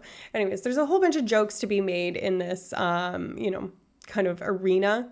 But the point is that the stress of the male mice that they were experiencing, the stress they were experiencing, changes their pain thresholds, because we know that stress-induced analgesia is a thing. Analgesia being pain reduction. Analgesics like Tylenol and Advil and opioids and stuff like that are, things that we're all familiar with. We call them analgesics in the game. Anyways, that's just a fun little aside while we're talking about things. And look at that, you guys, I figured this out too. Isn't that amazing? Like things are chaotic and there's chat over my face, but it works. So I would like another gold star, please. Anywho, but yeah, nice. That gives him some kind of insight into what happened to him. Yeah, I mean, it could be like various many things. The funny thing about allergies is we know so little about how allergies actually work, like what determines if you're allergic to something. Risto, you're too much. You're so sweet. And hey, Zomo, is Zomo in here? They haven't chatted, but thank you, Risto. You're magnificent in every way, and we appreciate you. See, guys, man, my memory is particularly short today. I apologize. Oh, allergies, right? So, what determines what you're allergic to in your brain is something called your major histocompatibility complex. However, what determines how that's picked is largely genetic from what we understand, though it can be slightly environmental, but it's super hard to research because it's something that is epigenetic. So your genes can't change. Epigenetics are genes that can change. And those are ones that are changed through, generational experiences and can be kind of switched on and off like a light switch. But we don't know what does that. And in this complex in your brain, the histocompatibility complex, it basically has a bunch of like kind of, if you can envision like a target. And that's what determines what you are allergic to, is if you are histocompatible with something. So the thing that causes an allergic reaction is the release of histamine in your body. And what triggers the release of histamine is this area that has basically a whole bunch of targets set up, like on a dartboard, like,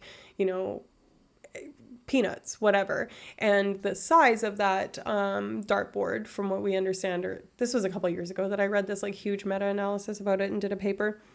But the size of this metaphorical target determines the intensity of that response, right? Because you can imagine a really big target is really easy to hit. So a really small amount of something can activate that really hugely. So this is people that are anaphylactically allergic to peanuts and stuff like that. And the other thing is with allergies, activation of that histaminergic response begets a stronger histaminergic response the next time, in much the same way that your body's immune response responds more strongly to things that it's familiar with. That's the basis of vaccines, right? So when we get a vaccination, we get kind of like a sham, like a shell version of a virus that makes it so our body's like, oh, okay, I know what to look for. They get a little mug shot. So the next time that they experience this, they mount a stronger response to it that kills it faster, that handles it better. So much like that, your body recognizes these allergens erroneously as something that's a threat.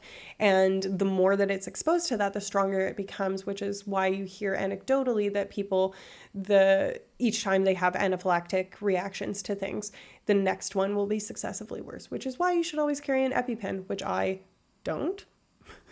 Oopie. My twin has all the allergies, yet I don't have any except seasonal allergies. See, and that's the thing that suggests that it's not all genetic, right? And the truth is they know jack shit about allergies. Allergies are so hard to study because you can give people a little like pinprick test and stuff like that. Data from that would be great research for Risto. Yeah. Something else to bring us back in, twin tuition. Is it real? When I rolled my truck, my twin passed out at the same time. Whoa. That's bananas. A few of my twin relatives have had those experiences too, Risto. That's wild, freaky, and fascinating. So here's a thing that I think is true. One, genetics are going to determine a little bit about that in a way that's probably not yet explained. But also, especially if you are similar in a lot of ways that you think and you're quite close with, a twin, which usually twins are close, or a sibling or even a friend, you can frequently have those kind of like what we would say is like vibe based things or intuition based things. And again, I would say that this comes down to a lot of those kind of micro sensitivities kind of in your brain, noticing, who's making her bed? A baby. Very cute. I love you. You have those micro connections in your brain between tiny little things, like even if you live apart, knowing just like what the weather tends to be like in that area and that they were stressed earlier on in the week and, all of that sort of stuff. It doesn't explain these like really intense experiences like the one that Risto was describing with his twin. But you can imagine that, there really is no explanation for that I can think of scientifically, other than, I don't know, quantum gene links, if it's a thing or is found to be a thing. I've never heard of that. Is that something from sci-fi or is that a thing? That sounds neat if it is a thing. I've never heard of it. Genetics is something that's kind of out of my wheelhouse because it's a lot stats based and I'm not super strong in stats. So it's something that I think is maybe a little bit, something that I kind of like self-defeatedly tell myself I'm not very well versed in, and thus I avoid it because I don't like looking stupid. But it could be a thing. Anyways, we're identical twins and 30 seconds apart. We have experiences like that all the time. There are times where I'm like, why the fuck am I so upset and anxious? And I call my bro because my gut told me to, and he's literally struggling a bit. Okay, so the reason that I brought up this being a thing that's partially genetic, but I think also partially not, is I have those experiences with my best friend Carly all the time. Like all the time. We'll be having the same day at the same time without having spoken to each other in days. And I don't mean like not speaking to each other, but sending each other memes and stuff like that. I mean like just literally like I will be on like a 3-day no contact hiatus because we're in, whatever. And then, I don't know, like similar things to what you described, maybe not to the same degree of intensity because I've never, knock on wood, been in any sort of catastrophic accidents like that. But when there's like something super bad going on in my life, I'll message Carly and she'll be like, I was literally picking up my phone to message you right now because I just had that kind of like feeling of dread and I wanted to see if you were okay. And yeah, it's a thing. Anyways, just mashing up a bit of quantum stuff with twin genetics. No idea if anyone's actually researching it or considering it. He's flown in from Wyoming and we were wearing the same shirt sort of thing. Yep. Yeah, that's, and see, like, I think that's like a little bit easier to like explain kind of thing because like, you're similar tastes and similar people beget similar people. Like people tend to befriend people. People say opposites attract. That's kind of bullshit. People tend to hang out with people that think like them and act like them and even look like them. So yeah, the twins in our families do that a lot. Yeah. Carly and I do that a lot, and we don't even look similar, but I have friends that are triplets, and I have another group of friends that are twins, and I only know the one twin and the one triplet, but both of them have independently said, like, Carly and you are like have the freaky twin vibes that I have with my siblings. They've told me that. Anyways, but yeah, it's grown up with similar experiences and tastes. And that's the thing is like twin studies are actually kind of one of the gold standards ways to investigate if something is genetic or heritable, because especially if you have twins that were raised apart, which is traumatic and super fucked, but sometimes it's just the case. You can see how much things are or are not similar between them if they're reared apart. And that's the kind of like nature versus nurture debate that we talk about in psychology and science in general, is that it's generally regarded to be 50-50. So the fact that you share that much DNA with someone, and potentially a lot of experience, I would be shocked if you didn't have that much synchronicity in your, existence, right? And especially if you're more tuned in to your self-sensation, your intuition, whatever you want to call these sorts of things.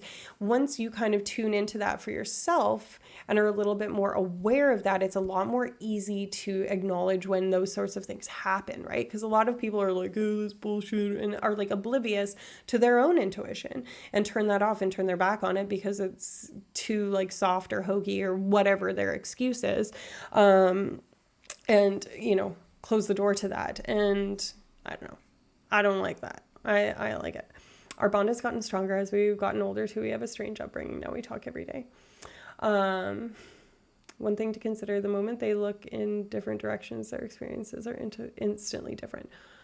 Well, at a micro level, remember that, yes, those things like visual flow information and stuff like that does, impact things, and auditory stimuli and that sort of stuff. And it's going to be slightly different if your head is tilted this way, then that way, then this way, then that way. But the sum of that many experiences tends to wash out variability, is a kind of a statistical truth, a statistical law, if you will. So yes, that's true, but the more impactful things on the way that we think, the way that we act, and the way that it changes the way that we think and act are generally experiences in a more holistic sense, a more like contextually and integrated sort of thing. And, even if you're facing two different directions in the same room and the room is really scary, the room is going to be scary and scary. And there's something called a ceiling effect or a floor effect where, there's only so much of a sensation that you can feel before you're already at max, right? So when you're in the same room with someone that you share a lot of the modes of thinking and genetics, even if you aren't having the exact identical experience, that doesn't mean that it's not similar enough to beget more similarity, right? That's exactly it, though. For a megasponge, the infant's brain, we live completely different lives and have lived completely different experiences, which in a way brings us closer because there's no one that understands us more than each other. That's so sweet. I'm glad that you have that. Adults looking in different directions would be massive, different impact. Yes and no. Yes and no, right? Like it depends on what your dependent variable is and what your independent variable is here, right?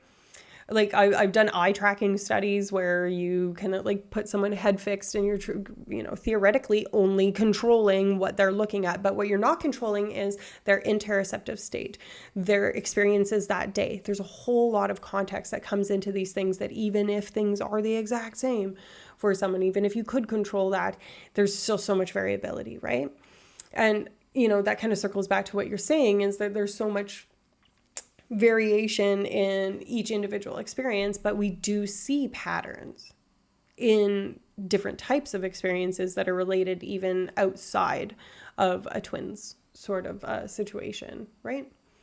He's married with a child and I'm divorced with no children. Funny thing is everyone thought I would be the one married with children, not my brother. Why did they think that? I mean, an infant is absorbing everything and anything they can. So are adults. There's a very noxious, in my opinion, and utterly pervasive kind of notion that your brain stops developing at, I don't know, pick whatever number. Everyone's like, it stops developing at 16 or 25, or male brains are developed at this age and blah, blah, blah. It's kind of horseshit. like there's a tiny bit of like grain of truth to it, but it's like a seed of truth thing that gets warped in a way that just isn't true. Your brain is plastic throughout the lifetime. There are periods of your life that are slightly more or even lots more neuroplastic, but typically in certain areas, right?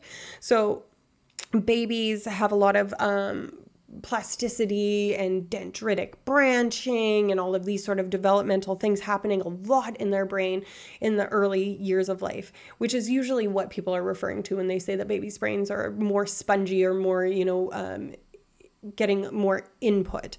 But consider this, much like animal or non-human animal babies, because humans are animals, babies don't have really great vision when they're first born. They can detect differences in like basic shapes and stuff like that. And they can detect different sounds of their mother's voice and that sort of thing, but it's a lot more muffled from what we understand in like the science of auditory and visual processing and stuff like that. Their chemical senses, their sense of smell and their sense of taste are a lot stronger, and that changes throughout your lifetime. But, yes, they're maybe more sponge at that point in time. Sure. But consider that the richness of the information that they're getting is not the same. They're seeing blobby outlines for the first, I want to say 6 months to a year, and then it starts to get a little bit more acuity and that sort of thing. Anyways, aware of that, adults compartmentalize things more and more as they mature. Well, it depends on what you mean by compartmentalize, and there's only really theoretical backgrounds for how things are organized in the brain. What you're referring to is probably what we would call a schema-based organization. I can't remember who came up with that theory, but basically you have kind of mental buckets that you put things in. And so when kids are learning, dog, cat, and different animals is a good example of like barnyard things. You get kind of, okay, you see a picture of a puppy for the first time, or you see a dog for the first time, you're like, whoa, okay, cool. 4 legs, tail, snout type thing. All right, we got it, dog. And then they see a horse, and they're like, dog, right? And you're like, no, not dog. And they're like, and they have to rebucket these things and differentiate between those two things. But you can see the fact that there's overlap kind of takes that theory and puts it a little bit kind of like on its head, because you can't compartmentalize everything. And that dimensional versus categorical approach, the lumping versus the splitting problem of just kind of modes of thinking, is something that's unresolved in neuroscience. It's unresolved in abnormal psychology or the treatment of psychopathology, and in just general cognition. There's no kind of right or wrong answer. It really depends on where you want to draw the lines, right? So. Let's just say he's the yin to my yang, where I'm more the talk about it and figure it out, and my brother was get physical, ask questions later. I would reverse psychology. The bullies, my brother would beat their asses. I'm definitely much more the former than the latter, for the record. An infant's survival is totally dependent on reacting and learning from their experiences. Fun fact, that, depending on what you mean by that, is not true. Infants have a whole bunch of really, really subconscious ingrained reflexes that are designed to keep them alive, whether they're trying to or not. And they are innate reflexes as strong as your not your plantar reflex, your patellar reflex, your knee reflex, that you cannot control cognitively, whether you want it to or not. When you tap the knee and your leg goes like that patellar reflex, babies have a whole bunch of these reflexes. They have I can't remember the name of it, but it's a reflex where if you stroke the cheek, they automatically open their mouth and move towards wherever that sensation was. And they presume that that's so that they can get nutrition, nursing, right? They also have palmar reflex, which means that they actually have an insanely strong grip relative to their body size. If you put them on like a cord above something, and you like connected them to it and like they grasped onto it, they would be able to support their body weight. They also have a plantar reflex that will cause them to like kind of crunch up. You guys have all seen the cover of Nirvana's Nevermind with the baby in the pool. That's a real ass baby, because they automatically hold their breath as a reflex to keep themselves alive, right?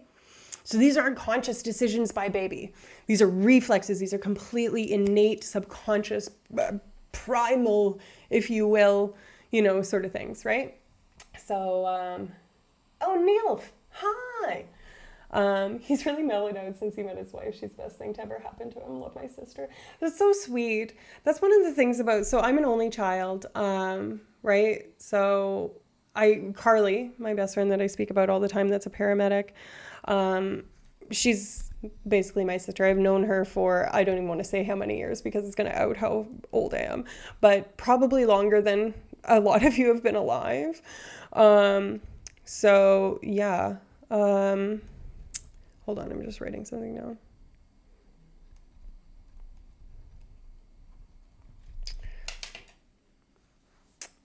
Hope you're well, Neil. Yeah, infant first seeing a new face thing, intense extended focus after a few more visit sightings, it becomes a quick glance and move on. Yeah, in some cases, but they'll also attend to stimuli that are moving, even if it's familiar stimuli. Movement attracts attention. That's something that's just like the case for babies to adults. Like adults will do that same sort of thing. It's called habituation versus sensitization. So habituation to a stimulus, whether it's auditory, visual, tactile, any of these sorts of things, is something that your body naturally will start to habituate to, regardless of whether you're a baby or a grown-up, because it's a waste of mental resources to attend really sharply to something all the time. Your body is constantly striving for an efficiency that basically means that you don't want to put all your resources into attending to every stimulus. Indeed, that would probably actually be impossible, right? So anyways, hi friend, hope you're well. Think you're doing okay. Newborn can hold their breath instinctively if you blow on their face. Yeah, one of the ways you prep them for dropping into water and they swim. Yeah, after a few months, they, unless constantly done, it's forgotten. Yep, because it's a reflex. 100%. Yeah, that's what I was talking about with the Nirvana Nevermind cover. They swim. They automatically hold their breath. Yeah, and these things are all subconscious, right? And happen whether you want them to or not, and which is really cool, right? And there's also some evidence for the way that their kind of operating sort of starts kind of from the inside outward in terms of being able to refine movement and stuff like that. So that's why they kind of like have wobbly heads where you need to like support the neck, and why they like go to grab things like just with their, child hand, and like, the only thing that will make it actually, be able to grasp something is because it's covered in child goo that's all sticky. So they'll be like, thing, and they won't actually be grasping it with fine motor movements because that develops later, much like the facilities of your brain that are responsible for these fine motor movements, right? So in any event, doing great. Thank you. Epoch Rasnove. Hey, very cute emotes. Absolutely love this little ghost and this Mew. Adorable. Thank you. Welcome. I'm Neurolisha. Yeah, welcome, Epoch. You guys, do you know Epoch? Do we know Epoch, or are you just wandering in? Either way, welcome. And yeah, we're talking about, right now we're talking about babies. Which is not really exceptionally on topic, which is very on brand. Off topic is on brand around here. So broadly speaking, I'm a neuroscientist. I talk about the neuroscience and psychology behind a lot of things. On Mondays, I do a stream with my close friend and colleague where we talk about spicy topics, like fetishes, dreams, sex. We've got a whole bunch lined up, drugs, that sort of stuff. Speaking of drugs, before I move on, I talked a little bit about doing like a drugs or addiction, like a series or like an episode about that, and was talking about how it would be too much to do in one stream. I would be doing just surface level of everything. So I was thinking of doing a series about different drug classes. So like opioids, stimulants, psychedelics, alcohol, dissociatives, those sorts of things. But then I was like, okay, that's something that I could do like, not every Friday until I'm out of them, but maybe like one Friday a month. And then that would like give me good content. But then I was like, that will take like a year to get through or like 6 months at least to get through just the drugs. And I'm like, that's a lot of content. But there's also like personality disorders or mental disorders that could be kind of addressed in the same way. Like, okay, talk about depression and anxiety and affective disorders one day, bipolar the next day, or a personality disorders, or, you know, what have you. Anyways, I would be interested if anybody has any preferences or suggestions. I'd like to do something that y'all would find the most entertaining. So if you have any opinions about that, let me know. This little quail, so cute. I've seen you in science. I recognize Risto. Oh, well, welcome. And thank you very much for coming over. Science is one of our absolute faves around here. I'd say, you know, probably half the people that kind of roll in or out have at least been a part of the colony. That's what you always call yourselves. Or, you know, we're referred by him. So I'm eternally grateful to Science. Science is he's like a celebrity to me. He's popped into stream a couple of times and I'm like, oh, wow. Like I get like flustered because, you know, such an aspirational streamer for me, which is really cool. But yeah, what we were actually supposed to be talking about today, thank you for the lurk, Chris TS. What we're actually talking about today is your gut microbiome and intuition, and the fact that the gut feeling is something that's maybe actually rooted in some legitimate neuroscience, and not just something that we can write off as like, you know, hippie, you know, whatever, supernatural sort of stuff. So yeah, we love science around here. Notice me, Balance Senpai. Yeah, I mean, he's so generous with his like affection and attention and, you know, acknowledgement of other people too, that like, and it's so embodied and authentic. He's so wonderful in so many ways.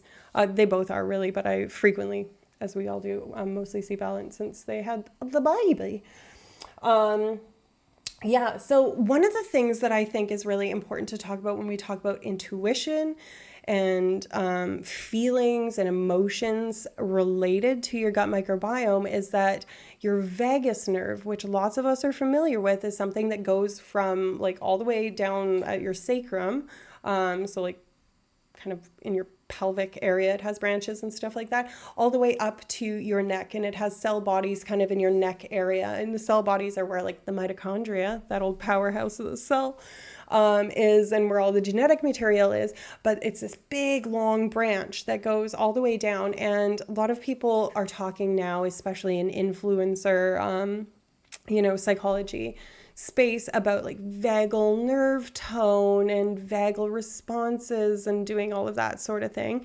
And I find it interesting that that also coincides with this uptick in discussion of it around the gut microbiome, because of course your stomach and your intestines and stuff like that can experience distension or stretching out if you ingest a lot of food, of course, like you literally physiologically get larger there. And then like within your intestines, they will stretch.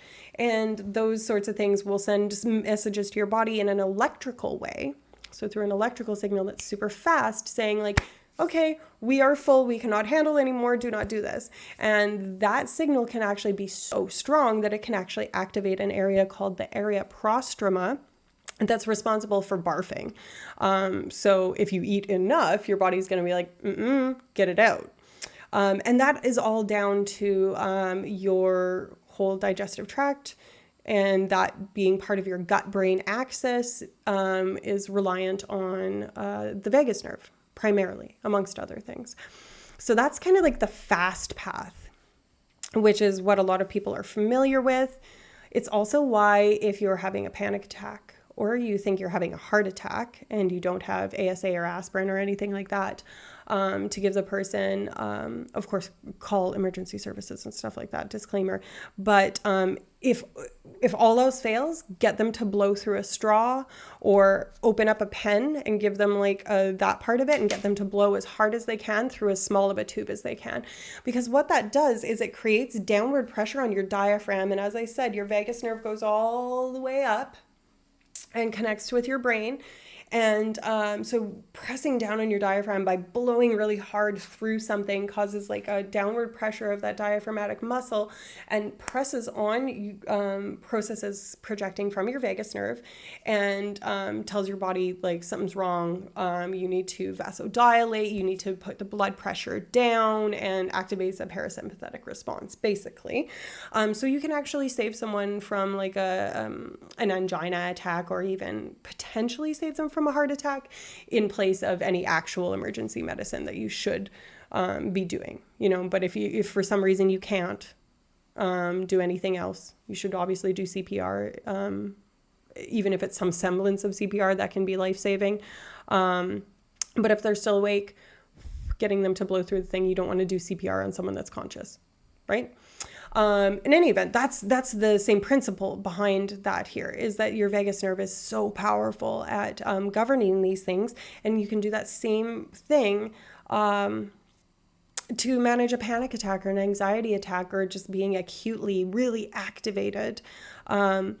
You can do that blowing through a straw, or you can just bear down, which is like, yeah, kind of like pushing stuff out. That sensation will do the same thing from a different branch of your vagus nerve, but still through the vagus nerve. Breathing, deep diaphragmatic breathing, same thing. The same thing. You're doing that diaphragm pushing against the vagus nerve, right? And that can bring feelings of calm and, even a little bit of euphoria potentially along with it. So little hot tip there. That's the fast pathway.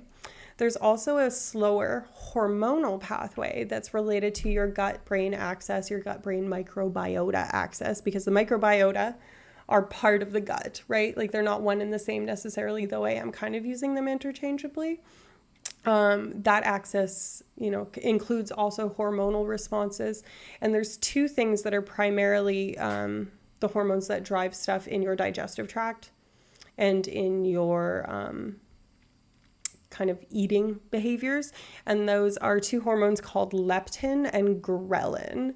And they basically are responsible for your hunger sensations, but also interface with other, areas in your brain and your body to activate different sensations. So like lots of hormonal stuff that we're familiar with is your stress response. So this is why you get things like hormonal acne, why there's mood differences in pregnant women is, always relegated to hormones, because they're quite powerful, but they move a lot slower because they're chemical. Not that there's not chemicals happening in your brain. There's a lot of kind of nuance to that I won't even get into, but suffice it to say that this is slower and can be more enduring, right? So eating different things in different amounts can vastly change the proportion of these things, long-term and short-term. Earlier, I was talking about tonic versus phasic things in your body. So tonic being your baseline. Think of it like your ocean. The actual water in the ocean is your tonic levels of whatever neurotransmitter or neuromodulator you want to pick. Let's pick dopamine. So your tonic levels of dopamine are the ocean. And then your phasic levels that are activated by quicker things in your brain, or actually let's say serotonin. The serotonin that's activated in your brain by, say, like, I don't know, delicious food, or, seeing a friend, or any of these sorts of enjoyable things. Those are going to be the waves in the ocean. So like they're noticeable, but they're, very dependent on the kind of broader ocean sort of thing. And they're just like a peak and valley sort of situation. Whereas like the tonic levels in your body of any of these neurotransmitters or neuromodulators is kind of what determines your day-to-day baseline. And the reason that that's so important is because eating things like probiotics or prebiotics or psychobiotics or whatever, they go by a whole bunch of different names, and there actually are different things that I'll explain in a minute. Eating those different things immediately, like you don't eat kimchi and like, I am bliss. I am one with God herself and the earth, and everything is perfect. That just doesn't happen. Kimchi is really good, don't get me wrong, but frequently I can't eat it because it's got shrimp paste in it. Fuck that. Anyways, I love all of this. I am glad that you do. Thank you. Anyways, So obviously it doesn't happen right away. What is the most important variable isn't necessarily the amount of these things that you do, but the regularity with which you do them. So if you're going to drink kombucha for your health, which you absolutely should. Any of these things, kombucha, kimchi, sauerkraut, different types of yogurt like kefir and stuff like that, or uncultured, unsweetened yogurt, or cultured, unsweetened yogurt. All of those sorts of things, kimchi, yeah, tell me about it. All those sorts of things are really great, and they will have an immediate effect on your microbiome, but that effect in your microbiome won't be immediate in its effects on your tonic levels of something like serotonin that's very related to mood. What you need to do is to keep them up, right? So if you're taking a probiotic supplement, you need to do it regularly. It's not just going to be a magic pill that's going to turn things on or off. And you have to keep in mind that even if you do get these baselines or these tonic levels of stuff up, you still are going to experience phasic things in your day-to-day. You're going to have surprises. You're going to have, scary moments. You're going to have stress that you can't control and that sort of thing. That's going to be added on to or subtracted from, to use, analogies from your phasic levels. Or from your tonic levels. Sorry, I'm mixing up my words, but it's important that they are distinctive.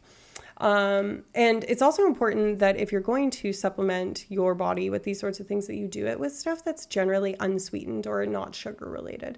And the reason isn't necessarily that sugar is bad or evil or anything like that, but that it affects those two hormones that I was talking about before, leptin and ghrelin, in a really direct way that can kind of cause a whole bunch of mood fluctuations that are generally not desired. So we talk a lot about insulin resistance, insulin being a hormone that's secreted by your pancreas, right? It's your pancreas. It's got to be your pancreas. I think it's your pancreas. Guys, someone tell me it's your pancreas. It's your pancreas. Okay. I was doubting myself there for a second. Yeah. I've heard about this with the sugar before with leptin and ghrelin. Yeah. So I'm just going to correct your spelling here in case anyone wants to Google this and leptin. Not to be like high and mighty and like this is how you actually spell it, but just in case anybody actually wants to Google these things. Weird AI has a wonderful song about the pancreas. Love that. Don't doubt yourself. Go with your gut. Hey, Muse Clues be getting meta up in here. Leptin, ghrelin. Yeah. Oh, guys, I have to sit on a cushion on my chair because my chair is too like bagged out and uncomfortable. So I had to readjust just my cushion and readjust my life. I appreciate that. Well, I'm glad because I definitely don't mean it in a condescending way. But yeah, so leptin and ghrelin. Leptin is something that's secreted based on the amount of adipose tissue that you have in your body. So adipose tissue is being fatty tissue. And if you have a lot of fatty tissue, what will happen is your body will try to tell your body like, hey, we have enough stored energy, so you don't need to consume more food. So it generally is correlated high leptin levels with low hunger levels. And leptin sensitivity or leptin insensitivity is something that people think is related to obesity. And I'm putting air quotes around obesity because I want to be clear that fat phobia is something that's really pervasive in all areas of science, especially medical science and these sorts of areas. A lot of the talk is that the only way to be healthy is to be losing weight and that sort of thing. And that's not necessarily true, though it can be related. Frequently, you can be a very healthy person and be fat. So do not mistake my meaning there. Look at this little Neuro Daddy. I fucking love. We haven't seen Neuro Daddy this whole thing. I love Pedro. That's my favorite emote. Anyways, fat phobia is a thing, but taking that and just putting it in the back of your mind while we talk about leptin resistance being associated with it not doing its function is usually related to greater fat presence or fat percentage, I guess, in the body. And a way to fix that, if that is a goal that you have for whatever reason, whether it's for health, mentally or physically, whether that's right or wrong is neither here nor there, but a lot of this can have something to do with leptin sensitivity and insensitivity to leptin not doing its job to inhibit your appetite, right? And that's just leptin's job. Leptin doesn't have any ideas about body image and that sort of thing, right? So if that hormone in your body isn't doing its job, then you do have a dysfunction. Whether or not that relates or results in a different body shape that isn't canonically accepted is kind of neither here nor there. That is something in your body that's not functioning normally, right? Ghrelin. And the way that I remember that ghrelin is the one that is responsible for increasing hunger, so more ghrelin, more hunger, is that your stomach growls. Ghrelin growls when you're hungry. So more ghrelin equals more hunger. And that one is a little bit more resistant to things. And there's a lot more kind of like complicated aspects to it that I won't get into because it's kind of not useful for the purposes of what we're talking about here. But those two hormones really regulate your satiety signals and whether or not you're feeling hungry. And the fun thing about ghrelin, or the not so fun thing about ghrelin, is ghrelin can be activated, not necessarily because your stomach hasn't received nutrition recently, which is what it should be doing in a normal circumstance. It can be activated by stress. It can be activated by a disruption in your microbiome. It can be activated by a whole bunch of stuff, because you can think, if your microbiome is off, your body knows that. Somewhere in here, your body is sending signals being like, whoa, things are fucking backwards in here. We should eat some food that's going to promote, rebalancing of that. And you probably don't consciously ever get that signal. And it won't be like, oh, eat the kombucha. We need the lactobacillus or whatever the fuck it is. But it's going to promote ingestion of things with the idea that, just even randomly, you might ingest thing to restore balance to microbiome, right? So that's the importance of the microbiome, is it can disrupt your signaling that would otherwise be functional in other cases, right? So that's one of the important things about it, is it can do that. And just as I'm saying that your gut can influence your cognition and your mood, which I guess I haven't really directly said, but it can, and it does. Your brain can also influence your gut, right? It's an axis, it's a bi-directional relationship. Not sure how spicy we can get here, but might that hormone have something to do with increased hunger after sexual activity? You can get as spicy as you want around here. We pretty much accept anything. I would say the main boundaries are like, trauma dumping is not something that we super appreciate, because there's people with different kind of backgrounds around here, myself included. And also anything that's hateful against any group of people is unacceptable. But other than that, let it fly. Within terms of service. Yeah, within terms of service too. But increased hunger after sexual activity, I would say, is probably due to caloric expenditure. So you put in that work, you gonna be hungry. And number two, your food reward system and your sex reward system, your social reward system, et cetera, you name it. Anything that's rewarding your body, that's all the same system, right? So what happens in your reward system, it's mainly dopaminergic in that area, but there's a lot of other neurotransmitters that are related. I talked a bit earlier about GABA being the brakes on stuff, and how different nutrients and different aspects of your microbiome can activate or inhibit GABA, and how epilepsy is related to GABA, whatever. But your reward pathway in your brain reacts to anything that's rewarding, and especially things that are rewarding, that are natural rewards that we should want. So these are things like sex for reproduction, food for survival, water for survival, shelter, love, all of those sorts of things activate the same system. So what can happen is that area can become sensitized. And sensitized basically just means that that area is the opposite of habituated to something. So it will become more sensitive to any of the signaling in that area. It'll increase receptor density. It'll increase receptor activity levels. It'll make it more efficient. It'll make it basically, I could get into the neuroscience of that, but I'm just going to leave it for a second. So sex, you have it, it's great, and that area is primed and ready to go for anything else that's rewarding, right? So that can be food, and usually because you just had this caloric expenditure, your body is going to be like, oh, my leptins are under, it's going to be worried that you're going to dig into your adipose tissue, because usually you don't fuck right after you eat a giant meal, though you can. And I bet you in those cases, you wouldn't be hungry right after. But generally you're, screwing when you're not full. So, your body is going to be like, I don't have any food that I can access really fast. I don't have any of these fast sugars to turn into carbohydrates, or fast carbohydrates to turn into sugar, to turn into fuel. Guess I'm going to have to go for the body fat, that adipose tissue, and it's going to produce that leptin response, right? So anyways, that would be my guess. That's just based on like what I know about the science of these things, not based on a study. So I could be very wrong. Anyways, I will BRB, I'll behave. All right, yeah, we're modless, guys. Don't get unhinged. I know how to use the band hammer, so. Anyways, yeah, that makes sense. Very fascinating. I'm glad you find it interesting.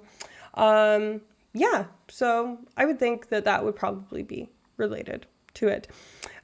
Interestingly enough, that sensitization of your dopamine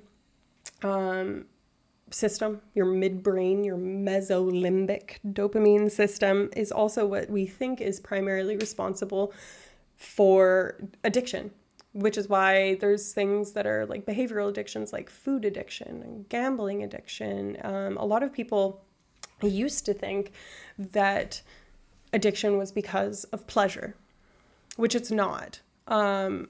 Pleasure is certainly related, especially at the beginning stages of developing an addiction. And I should save some of this content for when I'm talking about like actual addictions and stuff. But pleasure is related to these things, but a lot of people that have addictions don't find their addictive substance, to drugs at least, to psychoactive drugs, including like nicotine, alcohol, and those sorts of things, whether they're legal or illegal. They don't even find them pleasurable anymore once they're addicted to them.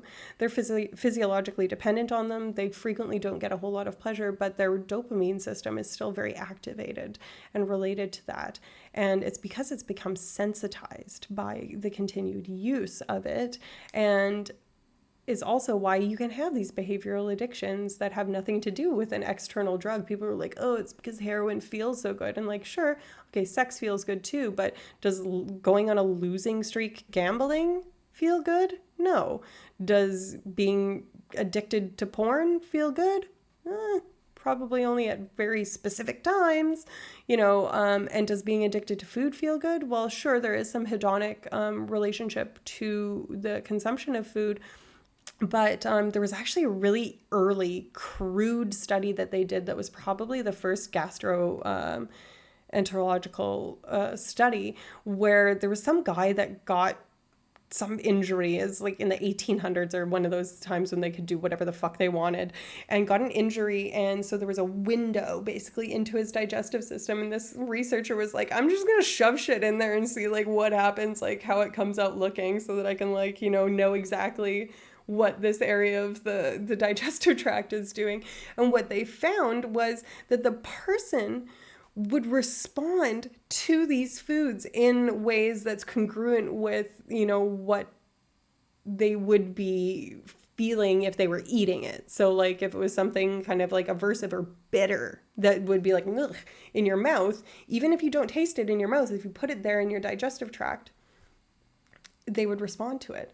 And indeed, if you take in animal models or non-human animal models like rodents, and you infuse saccharin, a sweet substance, into their stomach, completely bypassing the mouth, they never taste it, they will respond for that more than something that's less sweet or something that's bitter or something that's neutral. They will still go for the sweet thing, because that sweet is rewarding to your body, because it indicates calories, which indicate nutrition, which indicates survival. Right? I don't even know how I got there, but I did. And now you know those things. So, rabbit hole. Let's freaking go. Sometimes I just get on right out there on a tangent, and sometimes I feel like I'm getting too deep, especially when I can't draw things. I like to draw when I'm teaching, or I like to have like visual aids when I'm teaching. I should just like take you guys through one of my classes one time. That would be so fucking boring. Actually, no, I'm a really fun teacher. Yes, rabbit holes. I love it. I love learning stuff. See, this is why I like this community that's kind of, science and myself and, other like Astro Canuck and Risto and fuck, I can't even think of names because I have terrible memory, but all of these kind of like science, mental health, that kind of end of Twitch. I love this little community. I love you guys. It's amazing. Yeah, where was I in my thing? 95% of serotonin is in the gut. Knew that. Oh, yeah, we should talk about prebiotics versus probiotics versus psychobiotics. So prebiotics are not the same thing as probiotics. Prebiotics are primarily dietary fiber. So that's the type of fiber that your body can't actually digest. That's basically like a little scrubby sponge and comes in, just like shakes things up in your digestive tract. And prebiotics don't actually themselves contribute to the proliferation of microbiota directly by bringing them in themselves. But what they do is they create an environment there through manipulations of things like pH, water balance, and all of these kinds of like osmotic sort of scientific stuff that's a little bit beyond my comprehension, if I'm being honest, because I'm not a chemist. But it creates this environment that allows the right bacteria to live versus the wrong bacteria, or the more beneficial bacteria to live versus the less beneficial bacteria. As you can imagine, different pHs, more acidity or more basic pHs, are hostile to certain types of microbes, right? It's why it's one of the reasons why fungi don't tend to grow very well in the human body, is because the pH is off for them, also temperature. But it's one of the reasons why, you know what, I'm going to say it. I was going to, should I say it? Should I say it? I'm not going to say it. Different parts of your body have different pHs, and that leads them to, you guys, it's spicy. Okay, but that's why, okay. Full disclosure, I'm bisexual, so I know what that tastes like. And that one of the reasons that it tastes like that is because she's got a pretty acidic, yeah. The acidity of the vagina is what makes it taste the way that it tastes, if you've ever tasted one. So that's fun. And it should be acidic because that's what keeps the bacterial balance correct. So you don't get things like candida and stuff like that, right? Same with kids with the mouth disease and stuff like that. They get thrush, they get candida on their tongues. It keeps it clean. Yes, exactly. Tea keeps it clean and makes it taste delicious, right? I didn't say it. Mom and Dad, if you're listening, please mute. God, reverse and mute. Anyways, whatever. We're not, this is a very open-minded, safe space. We do not shame things, and sex is not a shameful act between any people. So I'm gonna talk about it. LOL. Look at this. Vibes. Right. Yeah. So as I was saying, there's no real topic that's off limits here, but suffice it to say that this prebiotic action, so your dietary fiber intake, will impact the environment that's present in a whole bunch of different areas of your body, mainly your digestive tract, but also other areas, and allow them to, let the right microbacteria flourish and decrease the likelihood that bad bacteria will flourish. So that's a prebiotic. That's anything that's strong fiber, leafy greens, various types of grains. Yeah, anything that's high fiber. That'll do it. And a probiotic is generally something that has actual cultures of the biota that you're interested in getting into your digestive tract in it, active and alive, which is why a lot of probiotics, especially the expensive ones. Chuck Moulton, thank you for the subscription. I really appreciate it. And you're presumed you did the thing. Woohoo! Party 40. What is Party 40? I don't know what that is, but I'm glad that it happened. Thank you guys so much. I really, really appreciate the support. This is so much fun. I love... What are all these numbers? What's happening? Why is Corgo 100 a thing? That's cute. It's 80 bits. Oh, okay. Cute. Love that. I really still don't understand the background mechanics of stuff. They're giving you bits. Oh, okay. Oh, an anonymous gifter is gifting tier 1 sub to Neuralicious community. Thank you. Oh, money donated to you. We love you. Guys, I appreciate this. It's telling me I have limited time to earn exclusive emotes. Oh, a hype train. This happened before and I got so overwhelmed. It's real money we're giving you. Now you have a hype. You guys, I didn't know what to do last time. I just sat here and kind of was like, oh my God, this is amazing. Thank you. You're all so wonderful. I appreciate you so much. I genuinely, when I started this, which was only in January, I had news clues. Thank you. So kind. Wow. Whoa. Look at all this. All these people getting subs. And now there's confetti. Now it says hype. I had to get another emote. I don't know how many emotes I have. They're only the little brain ones. Cliff McAllister McLean, welcome. Thank you for the gift sub. Finished a level. About to beat your last record. Keep up the support. Oofty. There's lots going on. Level 3 emotes. Complete level 3 with a combined contribution. This is a lot of information, but thank you. I'm overwhelmed and confused and delighted, primarily delighted, and appreciative and humbled, because I genuinely didn't think, yes, look at all these. I promise I'll get more emotes. These were ones that I literally whipped up myself in Canva, and I didn't know how to export them without the background. So they would have, more kind of like cuteness to them. But they're still pretty cute. I like the little angry one. Grr. The little face palm. I kind of forgot about these ones. Of course, my favorite emote of mine is Neuro Daddy, which is Pedro Pascal. But yeah, I really appreciate it. Yes, Neuro Daddy. I just snorted. I'm sorry, you guys. I'm having such a nice time. I love streaming.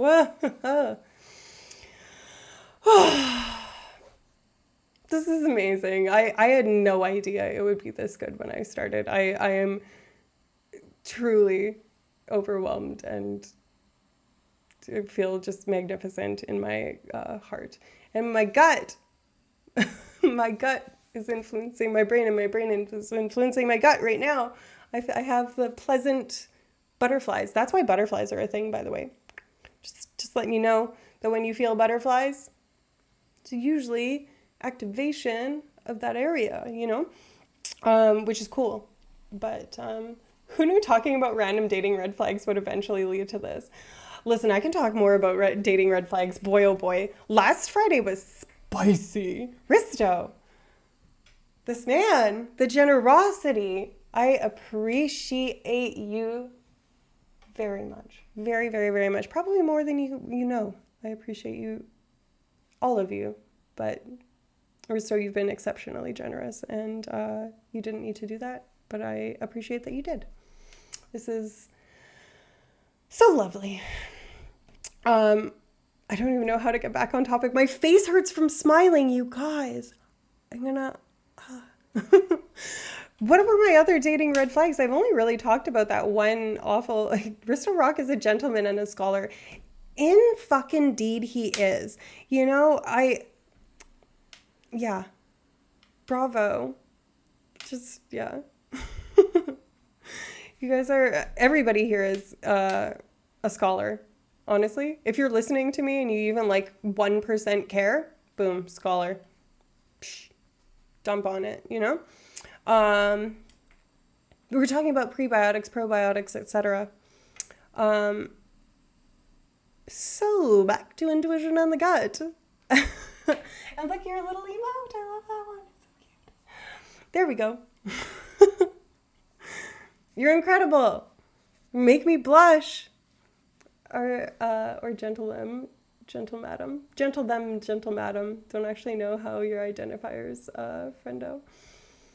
Yeah, I think I've been trying really hard to use gender neutral language and say like they about followers because I don't know why, but I just get like kind of like a gender thing in my head when I like read certain people's screen names, even if they have no indication in like traditional gender things. Like it's not like pink fuzzy puff for you, and like obviously that would be like coded as femme. There'll be just some like there was one that was, I think it was Imperfect Pixels, who hasn't been around in a while, but they were here around earlier.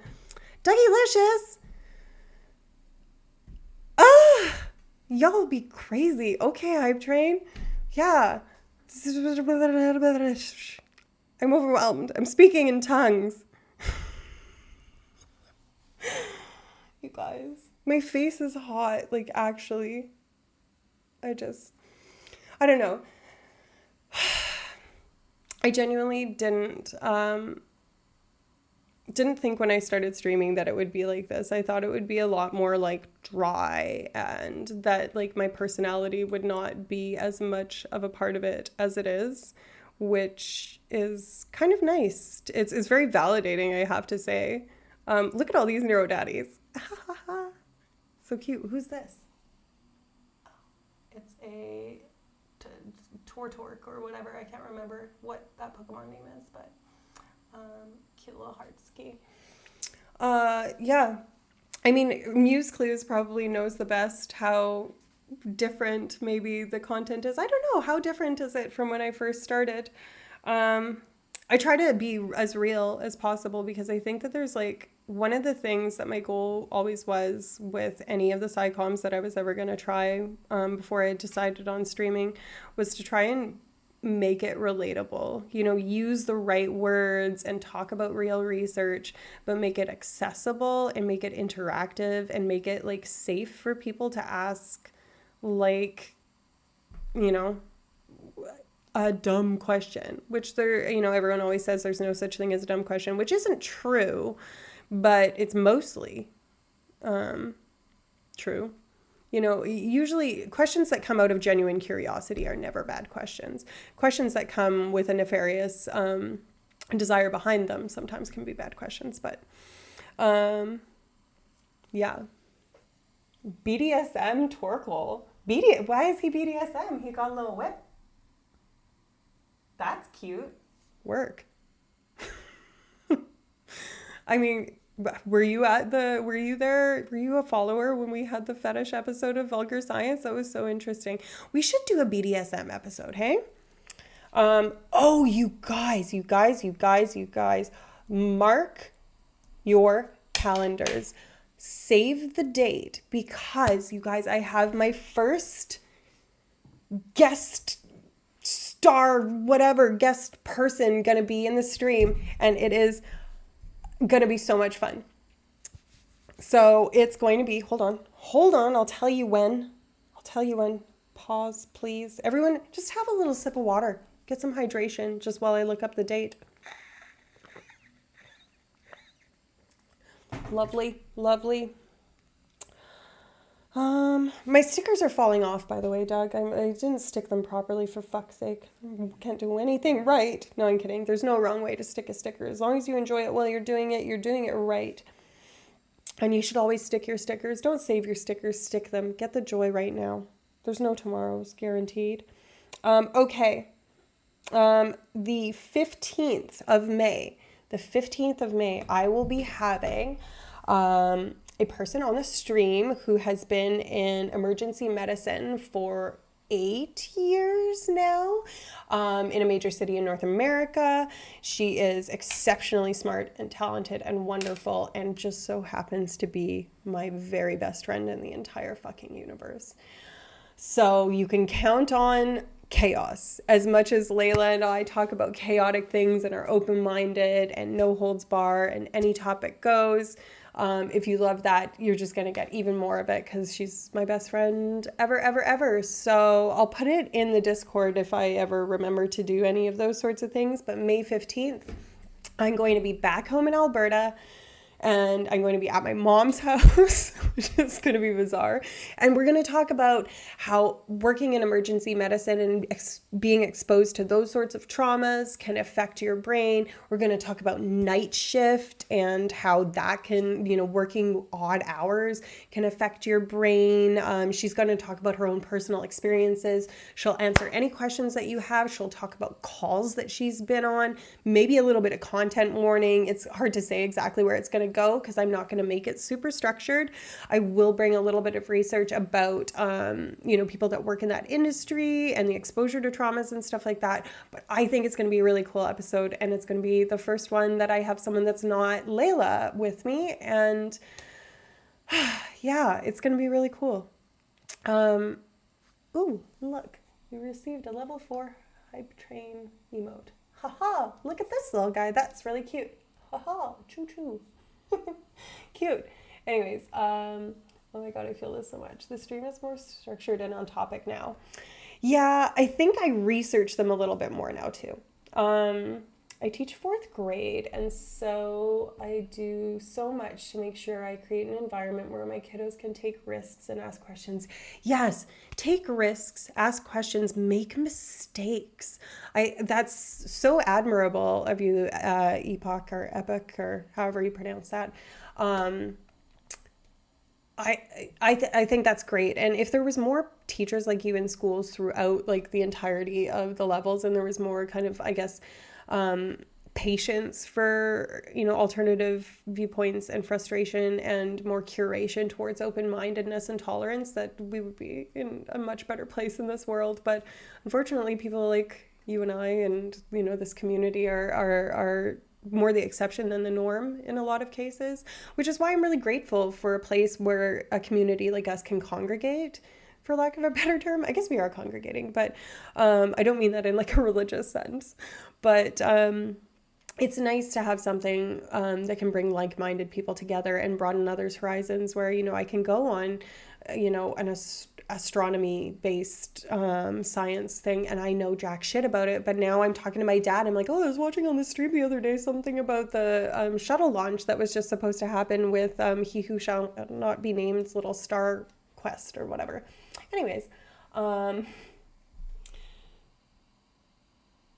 Neuro, you definitely have a place here. There's so many people that love this type of content, especially since you're such an interactive creator.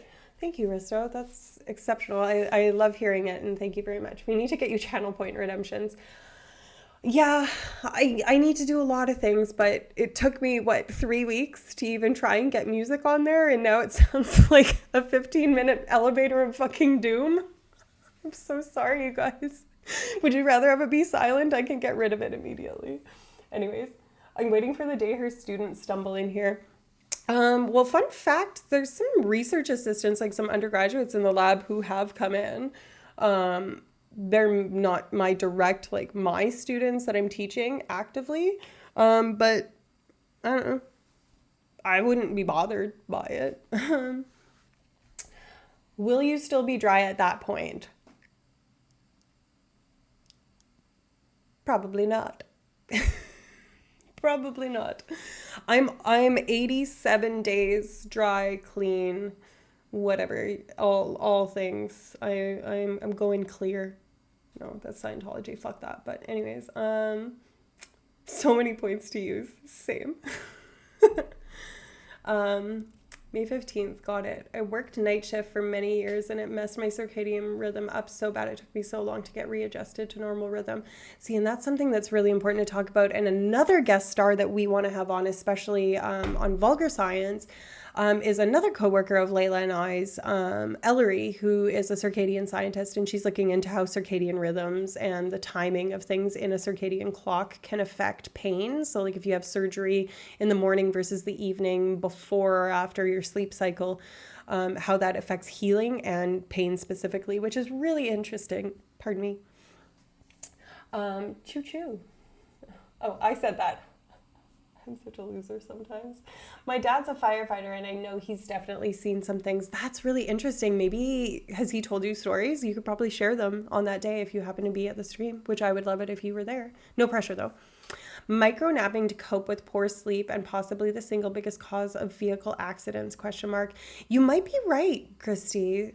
Yeah, it's hard to tell what the cause of a motor vehicle accident really is, and unless it's substances, because you can actually like run blood and stuff like that, or you know, if you have like speed evidence and that sort of thing. But I would say that it's definitely a contributor, especially in large vehicles, like in trucking and stuff like that, because of the shifts that they're encouraged to pull, even with labor law clampdowns,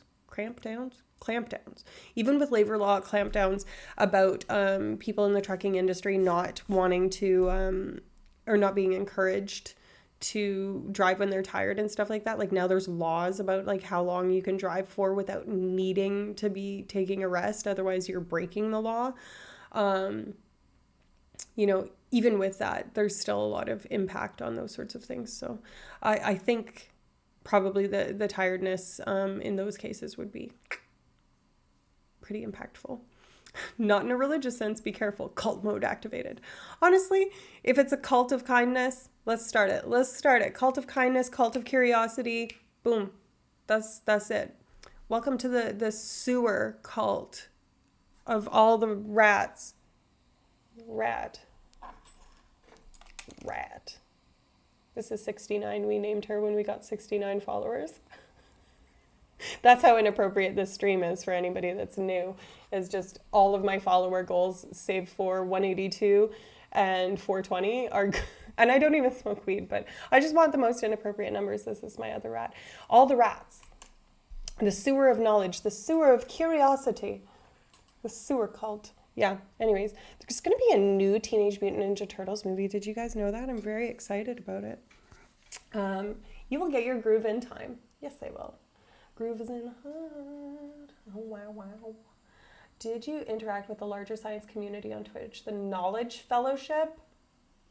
I don't know who the Knowledge Fellowship is, but I definitely, so the reason that I started doing Twitch specifically is like I had thought about doing a podcast or becoming a YouTuber or whatever. And I'm not against any of those things, but I was like, it doesn't have the interaction that I want. So I was like, maybe Twitch will have something like that.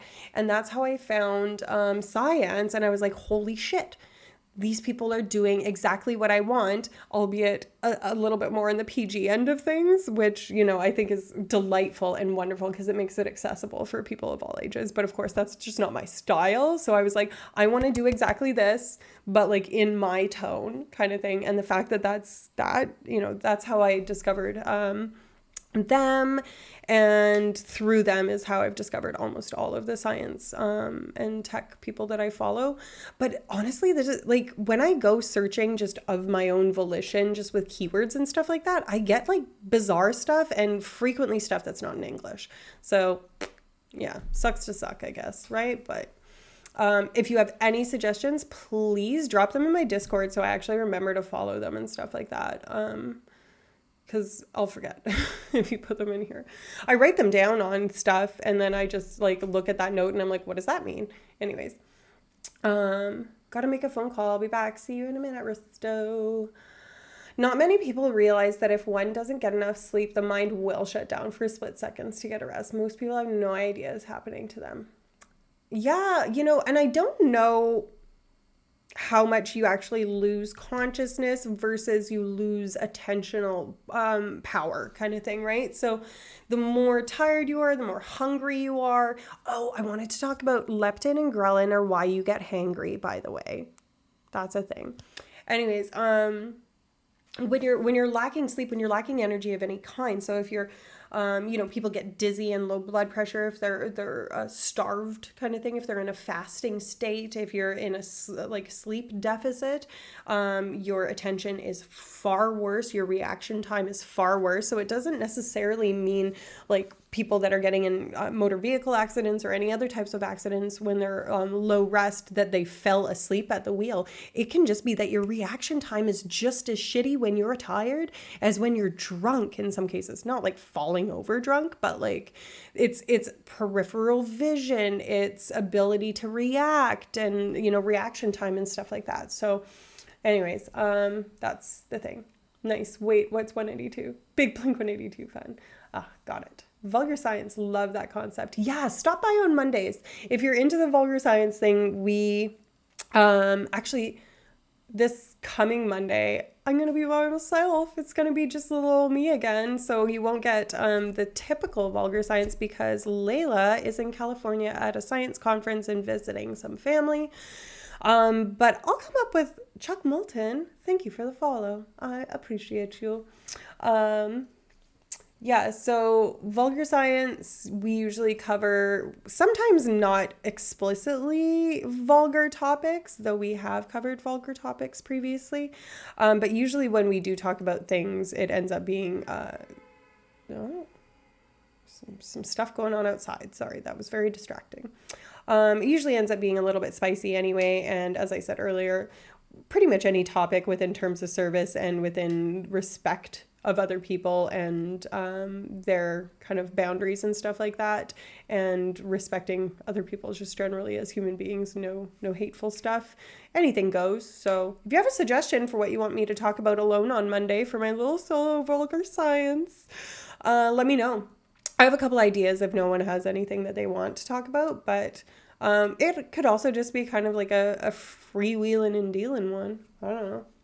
I follow Freckle Science, Chemistry, and Mahoodles. Okay, yeah, we've rated Mahoodles before. And I haven't actually caught their stream again since then because anytime that I'm checking, they haven't been on. So maybe I'm just not checking at the right times, or maybe we stream at similar times. I know they were streaming on the Monday. That's when we rated them. But there are a lot of science streamers. The Knowledge Fellowship is a Discord server that networks science streamers together. That's amazing. Okay. Yeah, got to do that. Knowledge Fellowship. A recent NIH study suggested a higher accident rate for those infected with toxoplasmosis parasite, which I found interesting. And I believe that. And I believe that it would probably have at least a little bit to do with the topic that we have today, which is the gut microbiome, right? Because, I mean, there's probably a lot more acute kind of things. I honestly don't know that much about toxoplasmosis, other than it's bad.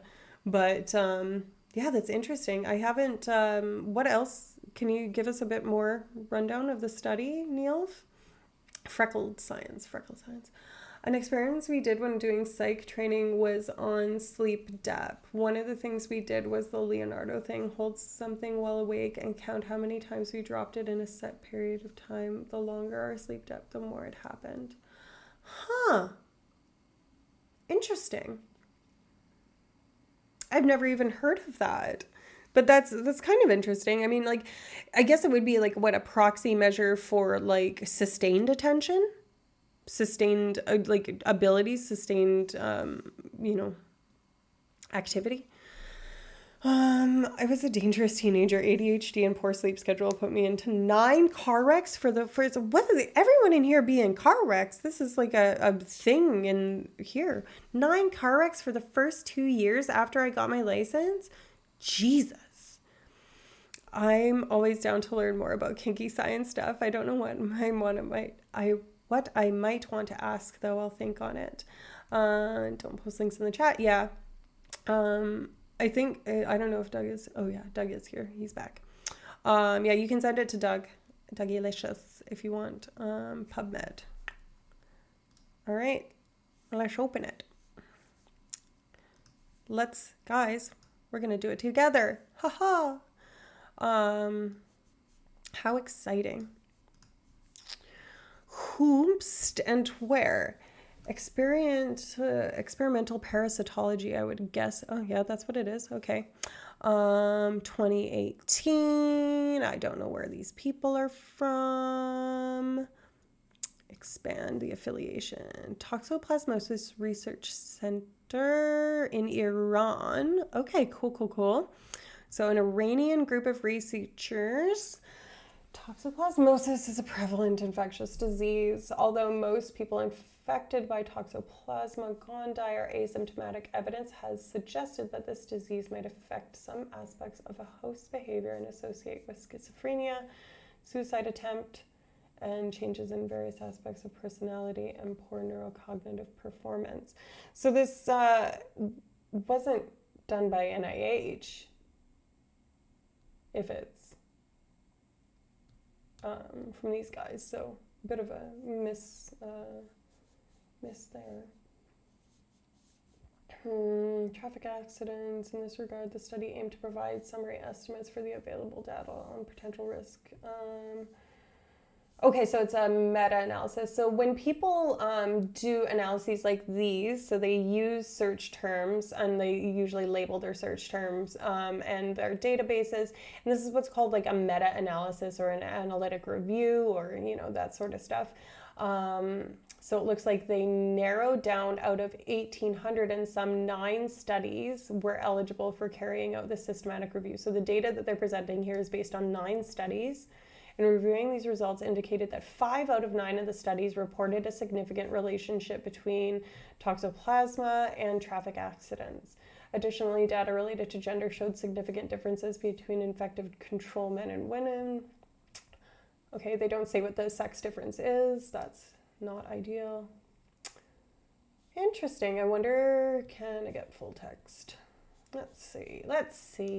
It's always important to go into the meat of studies. If you are going to be talking studies, we need to be reporting the straight facts, because I find there's so much misinformation, especially in like the mental health influencer sphere on like Instagram and stuff like that.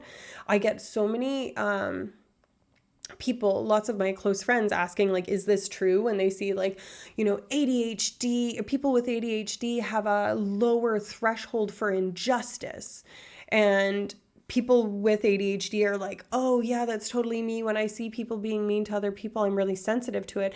And the study didn't actually study that. Like it had no relationship to watching injustice being, executed on someone else. It was completely different. So it was completely misinterpreted by people. Which is why people like me are trying to, do this. Anyways, okay, so this is what's called a forest plot. Let's get this. Oh, that is small. Can I get bigger, please? Hello. It's very blurry. So this is what's called a forest plot, if you guys want to. It was more for us to experience sleep depth and gain insight to it when came across patients with it. NIH may have mentioned it in the study meeting sources. Okay, these are the 9 studies that they considered along the side. I think it's 9 or 12 or whatever. Anyways, you guys can't quite see the numbers because it's blurry because I blew it up. But basically, the summary measure is this diamond at the bottom, this empty diamond, is basically adding the weights of all of these other studies based on a whole bunch of things, primarily how big the study was or the effect size of the study. And it comes to a summary measure that basically says, is there not an effect? What is the odds ratio, which is the likelihood that something increases. So we talk about like Vegas odds. If something has an odds ratio of, this is stats, an odds ratio of like 4, it's 4 times more likely than 4 times likely to happen than to not. So it looks like, according to the summary measure of all of these studies, some of them found that there was, it looks like not a huge relationship between these. There was a couple of studies, two bigger studies, the first one and the third one, that found a pretty strong-ish effect of the toxoplasmosis on the motor vehicle accidents, I think is what this is. And a couple of these smaller studies were closer to null effects or nothing, which is one, means that they're equally as likely, rather than 4 times more likely. 1 times more likely, 1 means the same number, right? We know that from just math. So that would be kind of a null effect. And what these other bars mean, these horizontal lines that we're seeing, are what's called error bars. So that's basically the amount of variability in the data.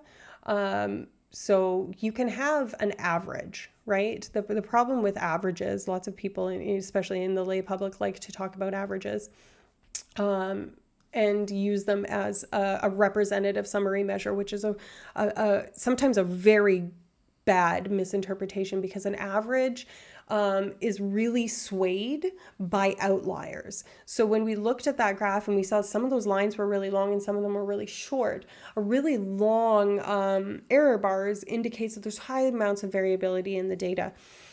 So that could mean that the effect that they're seeing, especially if it's a small effect, is being driven by a specific finding that's one directional, quite heavily, several standard deviations from the mean, and that's kind of dragging the average up or dragging the average down, which is why averages are really dangerous and why we report things like error bars, and why standard error of means and whatnot is something that's built into our statistical models. And I know that is dry as balls, but it's something that's important to understand.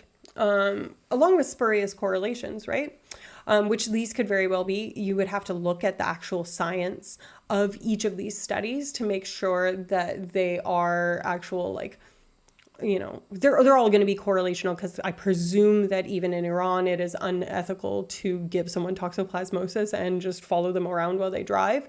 It's probably a post hoc evaluation. So post hoc meaning after the fact. It's probably a post hoc evaluation where people report how many motor vehicle accidents they've been in and whether or not they have toxoplasmosis. And consider that toxoplasmosis probably has a pretty severe, I know nothing about it, full disclosure, probably has a pretty severe symptom profile. And so it could be that it's not necessarily the actual virus or bacteria or whatever, the infection itself, but the symptomatology that comes along with it. So, you know, you probably would also get in more accidents when you're sick with the common cold, but that's probably because you're fatigued, you're tired, you maybe aren't eating the same nutrition, you're distracted by, you know, other symptomatology like sneezing and coughing, you know, those sorts of things could just as much be the cause for differences in whatever you're measuring, whether it's accidents or, you know, dropping things or any of those sorts of stuff. They're all, you know, relatively equally available to be something that affects what's going on.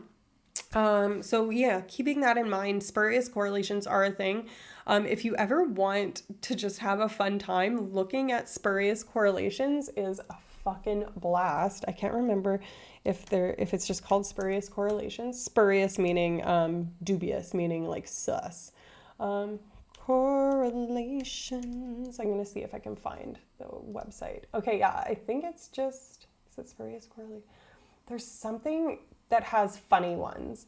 Like the one that I always remember is that the number of drownings in pools is directly like an R value of 0.9 or something like that, which is huge. Between the number of deaths by drowning in a pool and how many Nicolas Cage movies came out that year. So people could misinterpret that as Nicolas Cage causes drowning in pools, which is just not fucking true. Of course it's not true. Our boy Nick Cage, a goth king. We love him. Good night, Epic. Thank you so much for stopping by. I really appreciate your contributions and your support and everything. And it was super great to have you.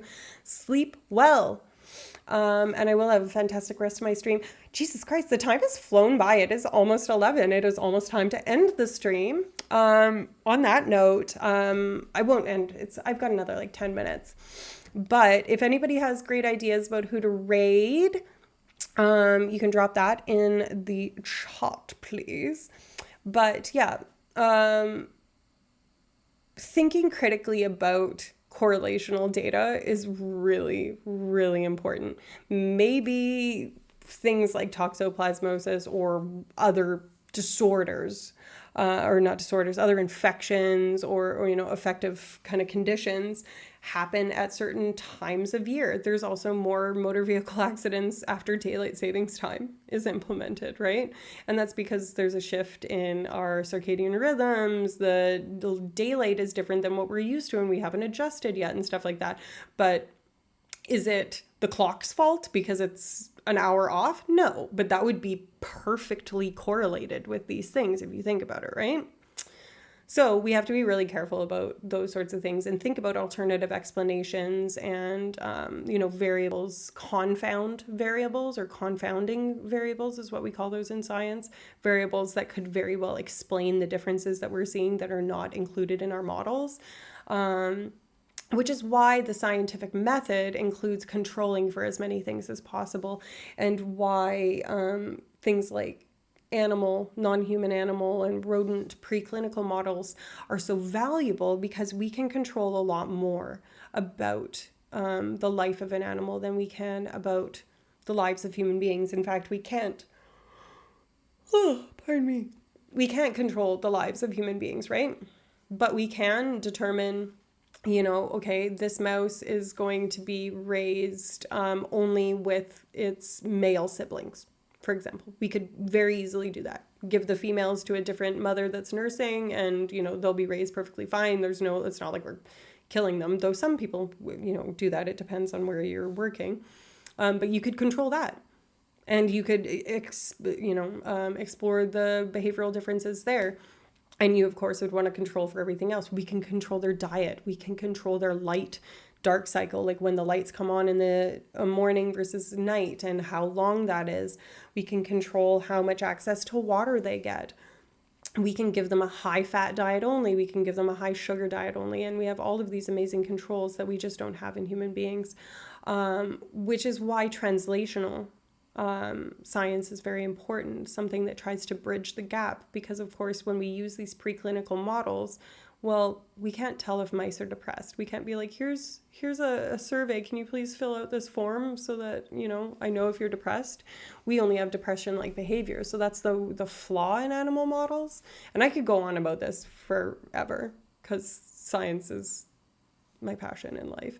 And I think that they're both really important, and that there's like a bias in human researchers to have disdain for preclinical researchers, and there's a bias in preclinical researchers to have disdain for human researchers for various reasons, some of which include what I've just been discussing, and some of them, just other batshit stuff. But the reality is they are completely reliant on one another, and one without the other would, like, they're more than the sum of their parts, and if we had more people that were concerned with translatability of the science, and making models that are actually relevant in preclinical situations, that would take us leaps and bounds, realistically. So, but I could wax poetic about how to design a fucking study, and not only look at correlation for a long time, because I just like that. I just fucking like it. But I won't. I will wrap up. In fact, I will wrap up. I want to see if I have anything else to talk about. Oh my gosh, you guys, okay, this is just going to be a little bit of me flexing. So one of the foremost researchers in the field of gut microbiota is a man named John Cryan. He's done TED Talks. If you look him up, he's like super famous. He's from Ireland, and he's a fantastic, wonderful human being. And I know that because I've met him. and he's magnificent and is like easily one of like the global best researchers in the gut microbiota world. And not only have I met this man, I have gone to an international conference in Greece, which was incredible. But in Greece, I presented a scientific poster for our lab's research. And in doing so, I did so well that I won an award for best poster that was presented to me by this researcher, John Cryan, which is something that, you know what, I just don't get to tell people about very much because I don't talk to people in the microbiome world and that sort of thing very much. And you want to know what? Sometimes you just got to flex. Sometimes you got to give yourself a little pat on the back, remind yourself of your accomplishments and all that sort of stuff. So I have a basic cynicism that causes me to check for the rain frog correlations. A group of frogs always starts calling before it rains. Therefore, it's obvious that rain in the area is caused by yeah, exactly. Like, yeah, there's prediction, like this kind of like prophetic sort of bias that people have. They're like, oh yeah, if this happens before this, then it must imply something about this or be predictive of this. And I would say that that's just like a type of spurious correlation, right?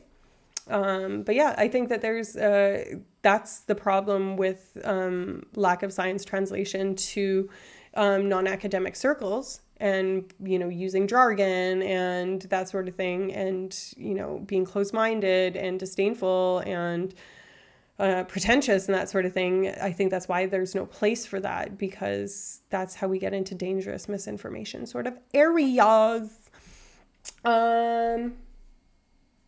Yeah, that's it. Oh, at that very same conference that I won the award at, I was working for someone that is not great.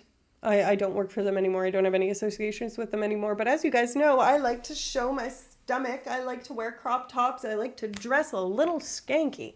But of course, I tone it down at conferences. But I wanted to wear this shirt that like, it was like a half sleeve shirt and it showed a strip of my fucking stomach. And we're in Greece in the middle of like, at the end of July. It was scalding fucking hot. And I wanted to wear this outfit on the day that I was presenting. And he was like, no, you need to change. This is my supervisor at the time. And I was like, are you fucking kidding me? Don't you dare police how I fucking look. Like, it would be one thing if I wanted to roll in there and like cut off fucking Daisy Dukes in a bikini. But like, I was not showing very much stomach at all. Like, I'm talking like a strip of stomach.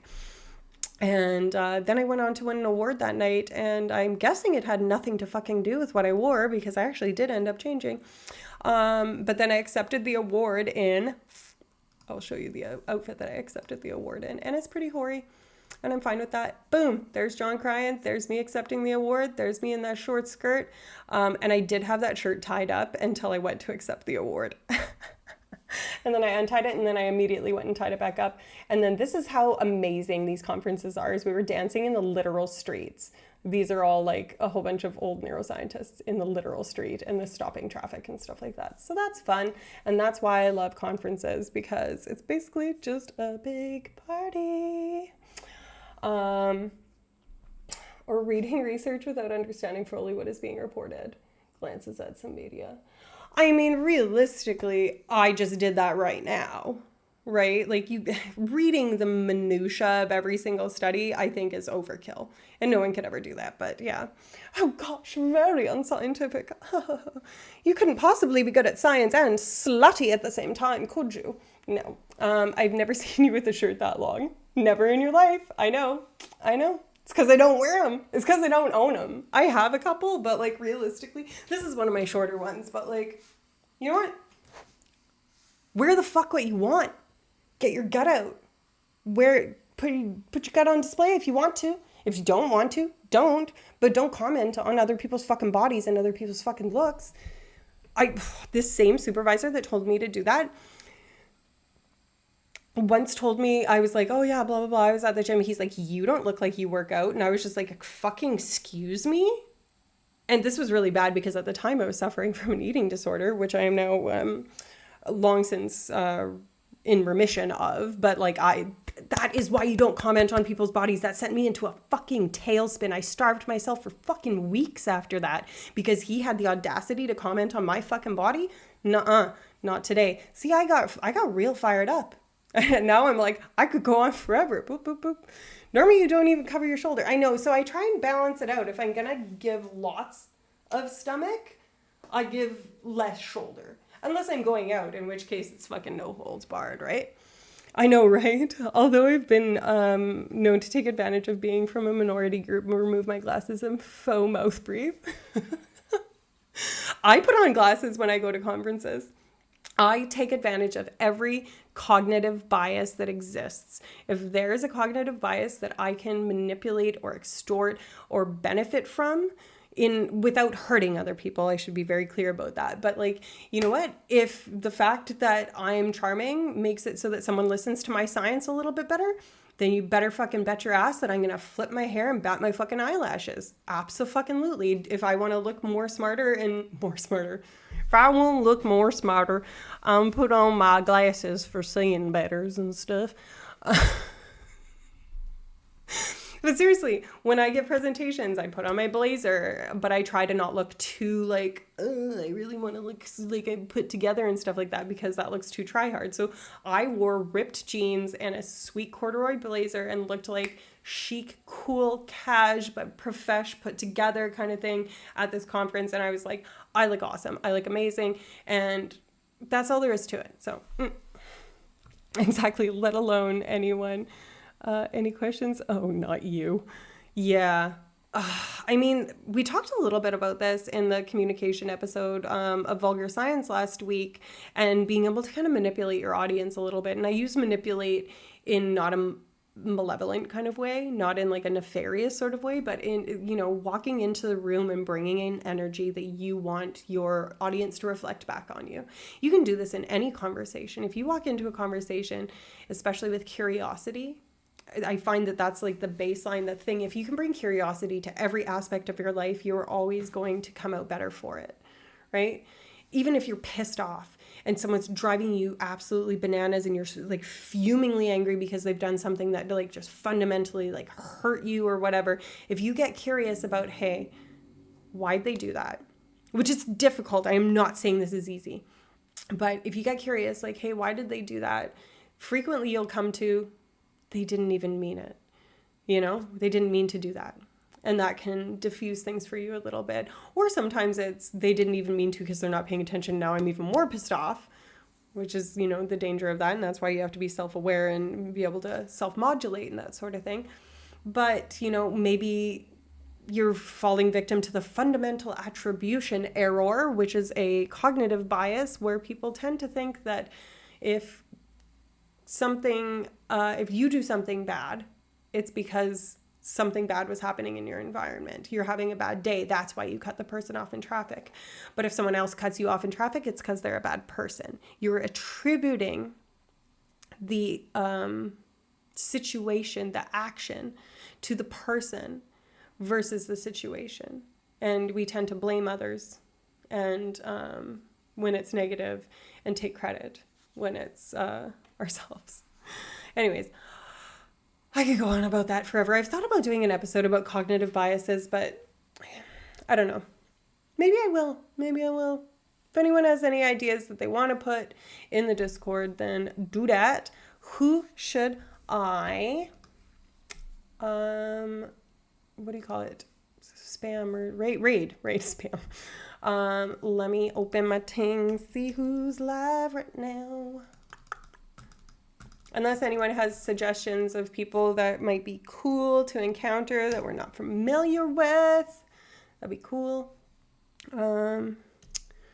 Alicia, that's yourself. I don't want to watch myself. Who is on? Why is this panel so small? I can't see anybody. I mean, Julian Solomito is on, but he's got like 50. Oh, AstroConnect is on. Cool. Great chat. Yeah, Mihi. Thank you. And that to you too. AstroConnect, if you don't know him. I do know AstroConnect, and I will probably go with that. Thanks for the streams. Thank you for being here. I appreciate everybody's you know, contribution to stuff. I think I rated Astro Connect last Monday. I think that's like, I just only rate him, which is fine. Oh, he's talking about this shuttle launch. I'm actually excited to see. Many thanks. Thank you for the stream. Thanks, Cliff Alistair McLean. I appreciate you guys. Hang around for a little bit so that I can raid Astro Canuck. Is it just Astro Canuck? All Astro Canuck. Okay. He does seem to be on my end. I know, because he goes a little bit later than I do, and we're in the same time zone. So text me later if you want to go to see D&D again this weekend. I'm down. Yeah. I have like productive stuff that I have to do, but I probably only have a day's worth of productive things. So probably. Have a nice night, everyone. Thanks for the stream. Okay, I'm going to do it. Did I do it? Your raid has been created. Raid now. Okay, thank you, everybody. I appreciate you. 5, 4, 3, 2, 1. Goodbye.